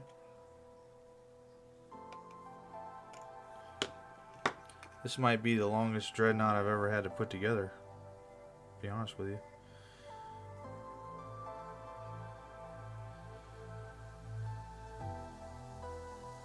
I'm just putting a dab of glue here, nothing to take up anything, just in case this is going to sit right up hugging that, which I imagine it will, or I hope it will. Oop, there's a something I gotta trim off here because I will never get to that if I don't do it now.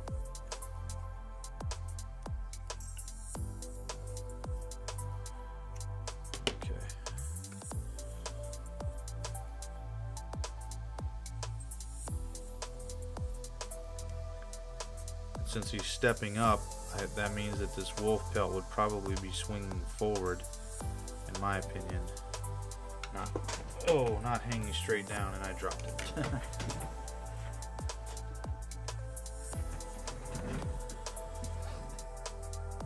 Let's put some glue on here on this part instead.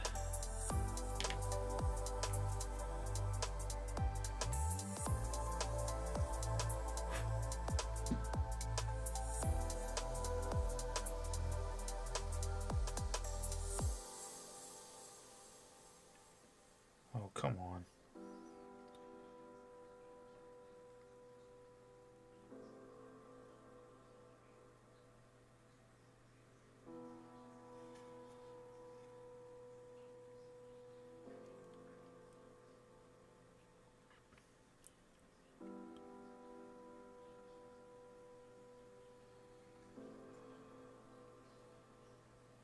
All right, while that's figuring out how it's going to glue itself, I'm going to put that on a arm and let it hang on its own so that it gets the right angle. And then let's see here, we got to figure this out. That's right, so this is the one, so we got to see if this is gonna, of course I'm gonna drop it. Of course. See if we were able to bridge that gap, and we were. With one piece of paper we were able to do that. Great job. So we'll just trim off this little extra. So check the fit again. Yep, we're good. And now we're just gonna put Murder Fang back together. Or I mean, you know, put a Murder Fang thing together. So we gotta put this little arm thing in here, or hand thing.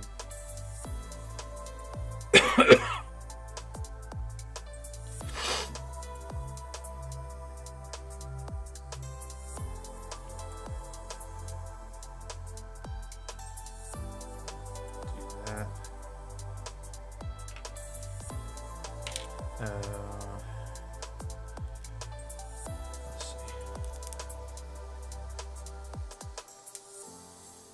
There. And that should be it. And then we'll have our two pieces, and we didn't have to magnetize anything and waste magnets.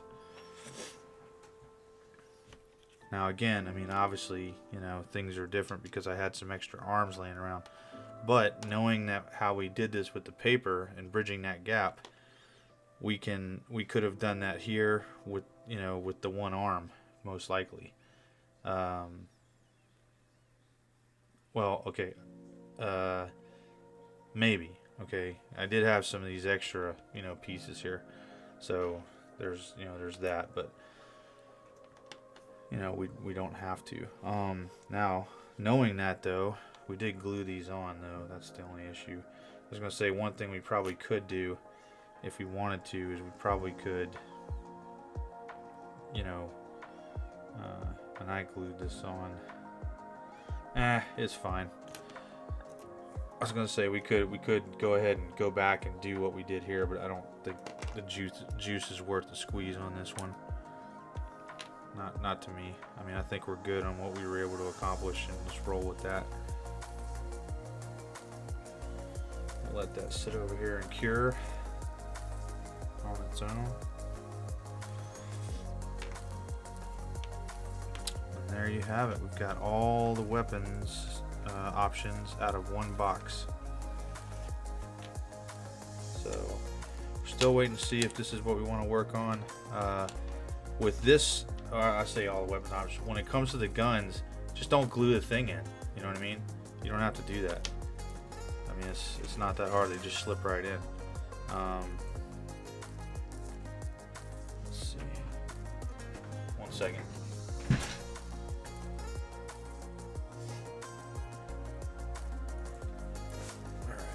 Alright.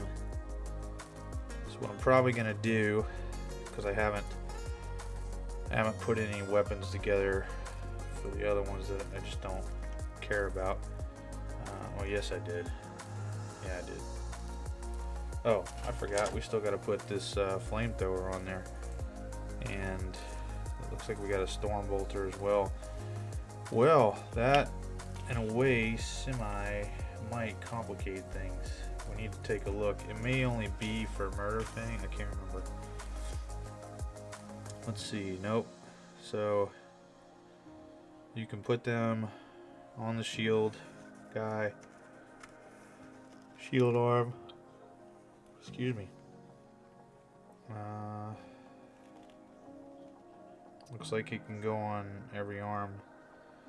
So what we're gonna do is I'm going to, that is going to be the one thing that I feel I am going to magnetize, because I am not ready to commit to gluing that on. What we got here? And I probably have other ones that would be better suited, like, because this storm bolter right here does not seem to, it seems like it goes on in a weird way, and it's supposed to connect to something else, but I'm not entirely sure what that would be. I'm just not. I mean, I'm looking at this thing here. Oh, there it goes. I was like, why is that off like that?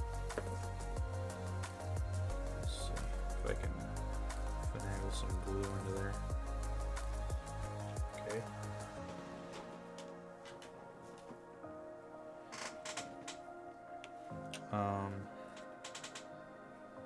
Yeah, it's, you know, it's something I'll figure out.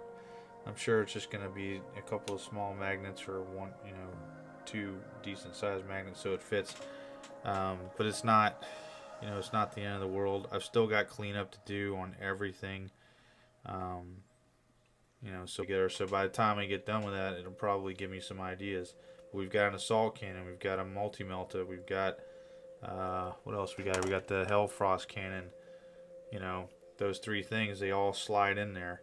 And if you take out this portion right here, okay, if you take, like, right here, this little V thing, if you take that out, then you're not committed to locking it in place, if that makes sense.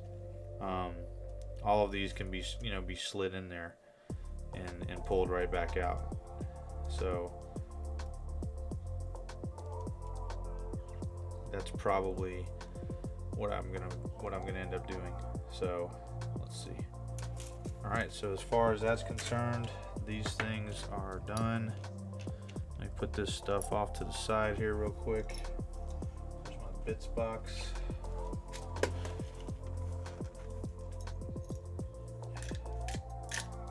Okay, we don't need these right now.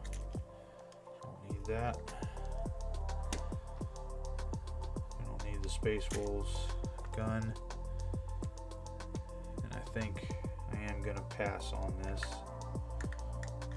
for now.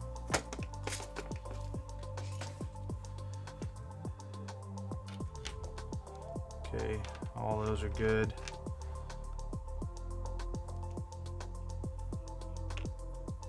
Okay. All right, so now it comes down to what are we going to use these pelts on, which arms or whatever. So we've got 3 arms that they would go on. I would say on the Murder Fang one that we use, whoa, what the heck, is that a face? Yeah, it's a wolf head. Okay, I would say we put this one, where's the skull one? I say we put the skull one on the Murder Fang one, so that gives it some character, right? That's weird how that goes on. All right, so we'll use that one there. We'll use this one on here, and then we will drape this one on here. Oh, I see how that goes on. Those combine. Well, this has already got stuff, so this can go here with this, and then that'll be fine. And then, yeah, okay. So we'll do that, and then we'll figure out a way to put this one on. There's got to be a way. Maybe if we, because I mean this is, you know, this isn't the arm. Maybe if we cut off the stuff on the back and it'll make it. Or is it even necessary? That's the real question. It may not be, because I mean we have no idea how, you know, when we're going to even use this. So we could save this for the Land Raider or something else. So yeah, we'll do that. Alright, so we've already, wait a minute. Yeah, okay, right on. Alright, so we'll put a little bit of glue here, a little bit of glue there, a little bit of glue there. Go ahead and put this bad boy on right there. And drape this over top. Oh wait, got a little bit of cleanup to do right here.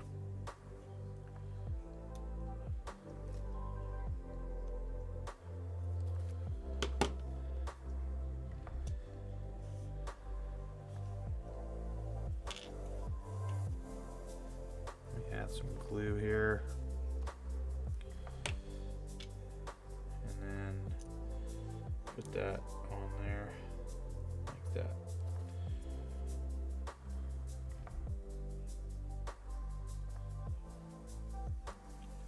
There we go. Okay, so that's good. I almost feel like though I can make this work. I'm just not exactly sure. I think the problem is this thing sitting off to the side, but it may not even be that. It may be this piece underneath. Yeah, right there.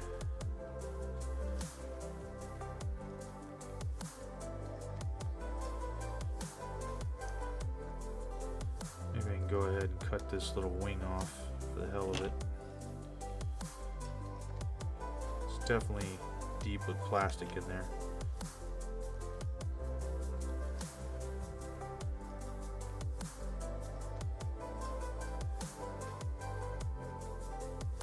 I think that would work, because then it's just going to look like the pelt is, the pelt's just, you know, flying up as, you know, he's raising his arm or whatever.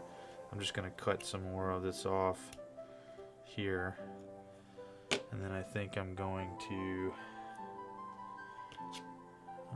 here it is. I'm going to hit this a little bit with a sanding stick, twig. Alright, let's try that. Yeah, that looks better to me. Cool. Alright, so we'll make that work there. At least give that some character, some Space Wolf character. Yeah, that works. Absolutely. Absolutely works. Okay. And this, you know, this is the librarian one. It's got, you know, it's got a little tassel thing on here and whatnot. And I mean, I'm sure that there's other little things here that I can, you know, put on there. Yeah, we've got little icons and stuff that are going to be too small for the Land Raider. So I'm going to go ahead and slap those on.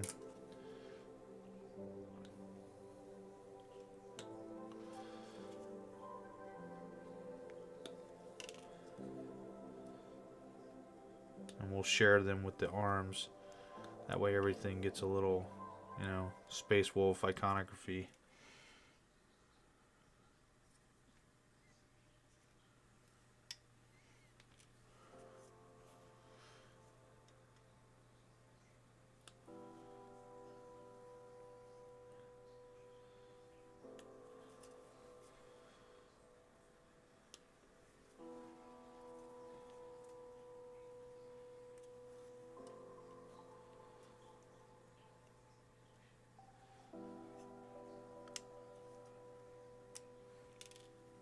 Okay.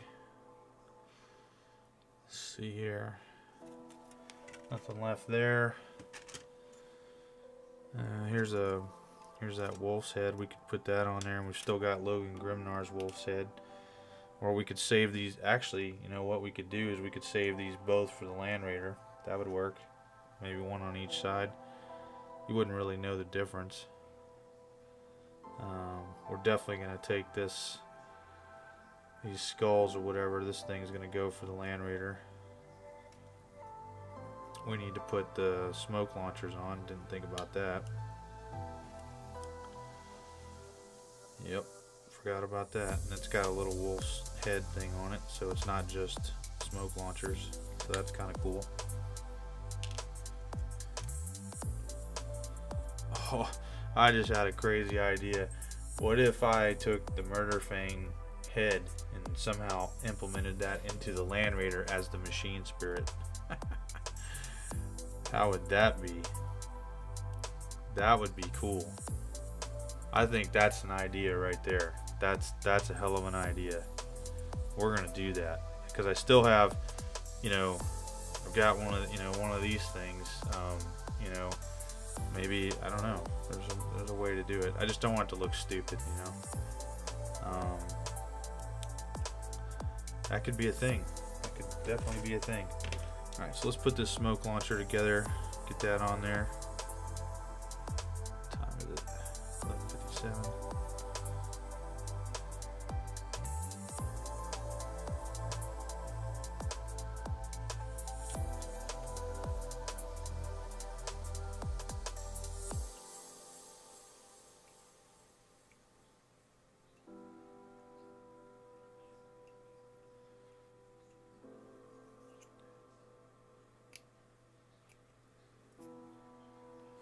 Okay.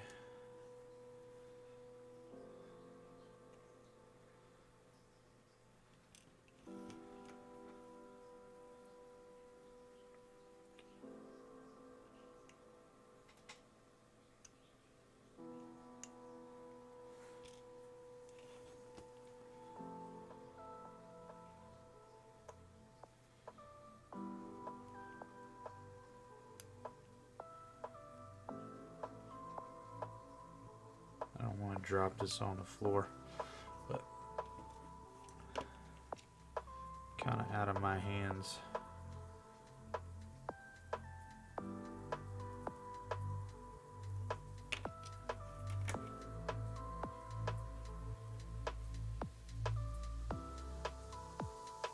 No pun intended.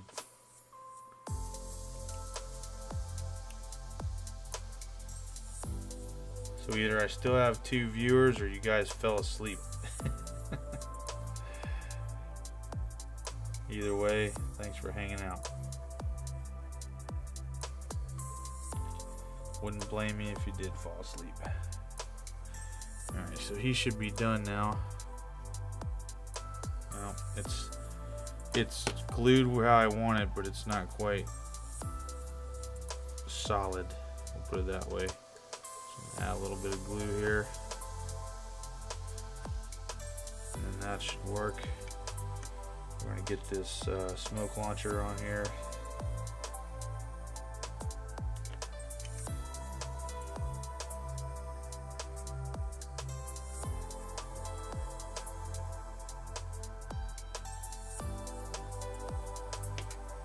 Too bad I didn't have two of these, because then I could put them both on the Land Raider, you know.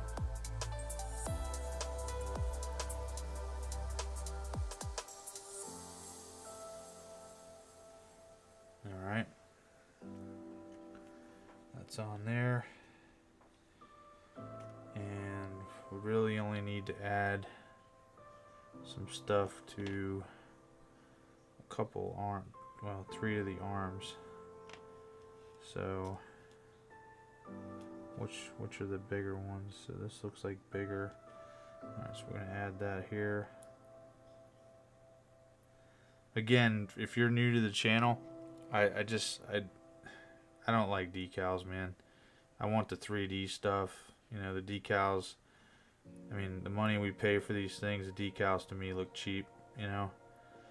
And I'm all about freehand painting. I can do it, no problem, but I want to see, you know, something there, you know what I mean? And I'm sliding this over so it ties it in. Let's see if y'all can see that. Hold on.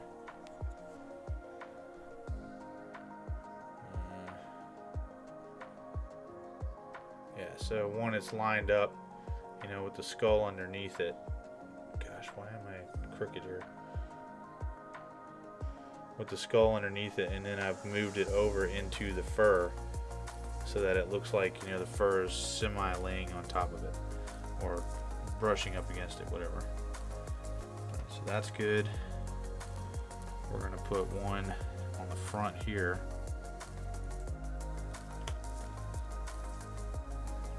Smaller one, because there's not a lot of space here.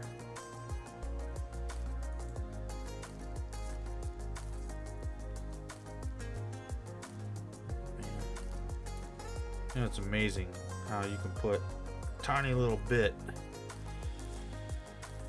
and it'll glue stronger than a concrete foundation. But man, you freaking, you know, you put a little bit more on and you're fighting with it to stay up there the whole dang time. It's crazy.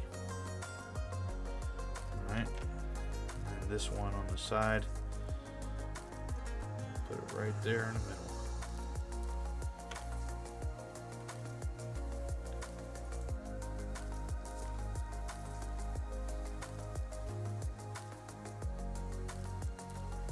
At least I hope I am. Because here we are again, fighting the glue. I don't have any nails. So, come on. Son of a gun.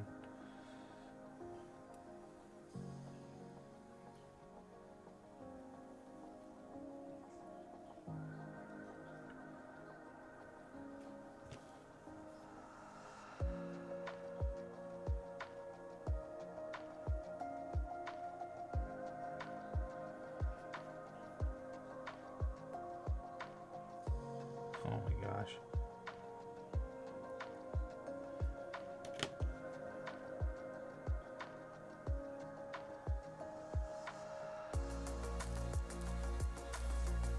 That'll do it.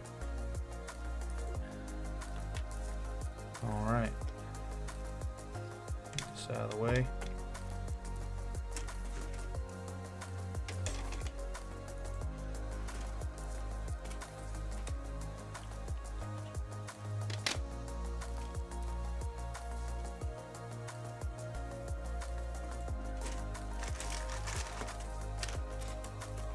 Let's see here.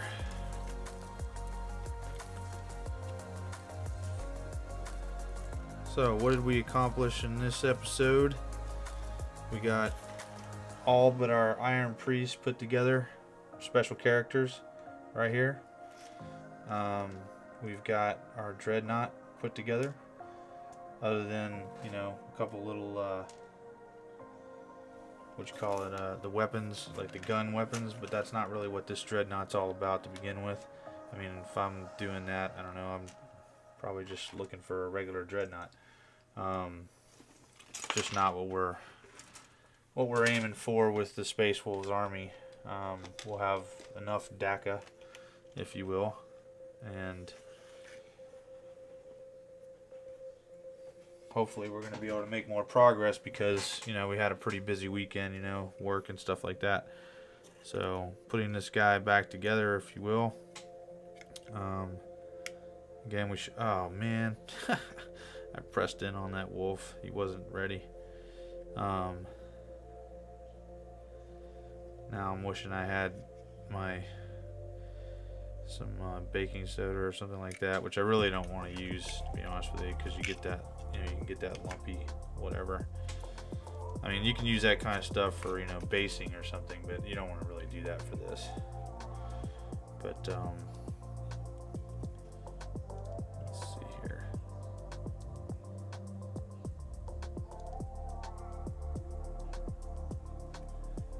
There it goes. But what I was gonna say was we have accomplished what we came here to do. And for Bjorn, well, Bjorn's the one that uses guns, so I guess I will have to put those together at some point. But I mean, it's so simple. It's, you know, it's not even a big deal. Assuming I even use Bjorn, you know, that's the key. I really like the axe and the shield deal. That's kind of my thing, and I think he looks pretty awesome. What's left to do is put some more stuff on the base, because we there needs to be more stuff here. But like I said, we got, you know, if you're tuning in at the end of this thing, you didn't want to watch the whole thing, and that's fine. I totally get it. I mean, how long have we been on here? Man, almost 4 hours. Wow. We were basically able to make every weapon out of one kit, except we had some extra bit parts.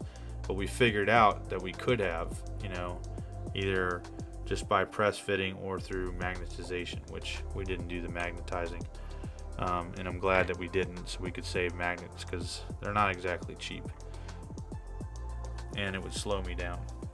So like I said, the last thing we've got left is to put a little bit of rock stuff here on the base, and you know, that's stuff that I can do later on or what have you. And I want to say thank you to everybody for tuning in. I really appreciate it. Again, if you like what we're doing here, please like and comment after, you know, definitely comment afterwards. And you know, if you really want to help support the channel, we do have a Patreon link there, and you know, both below. And please you know, support the channel, and we'll see you next time. Take care.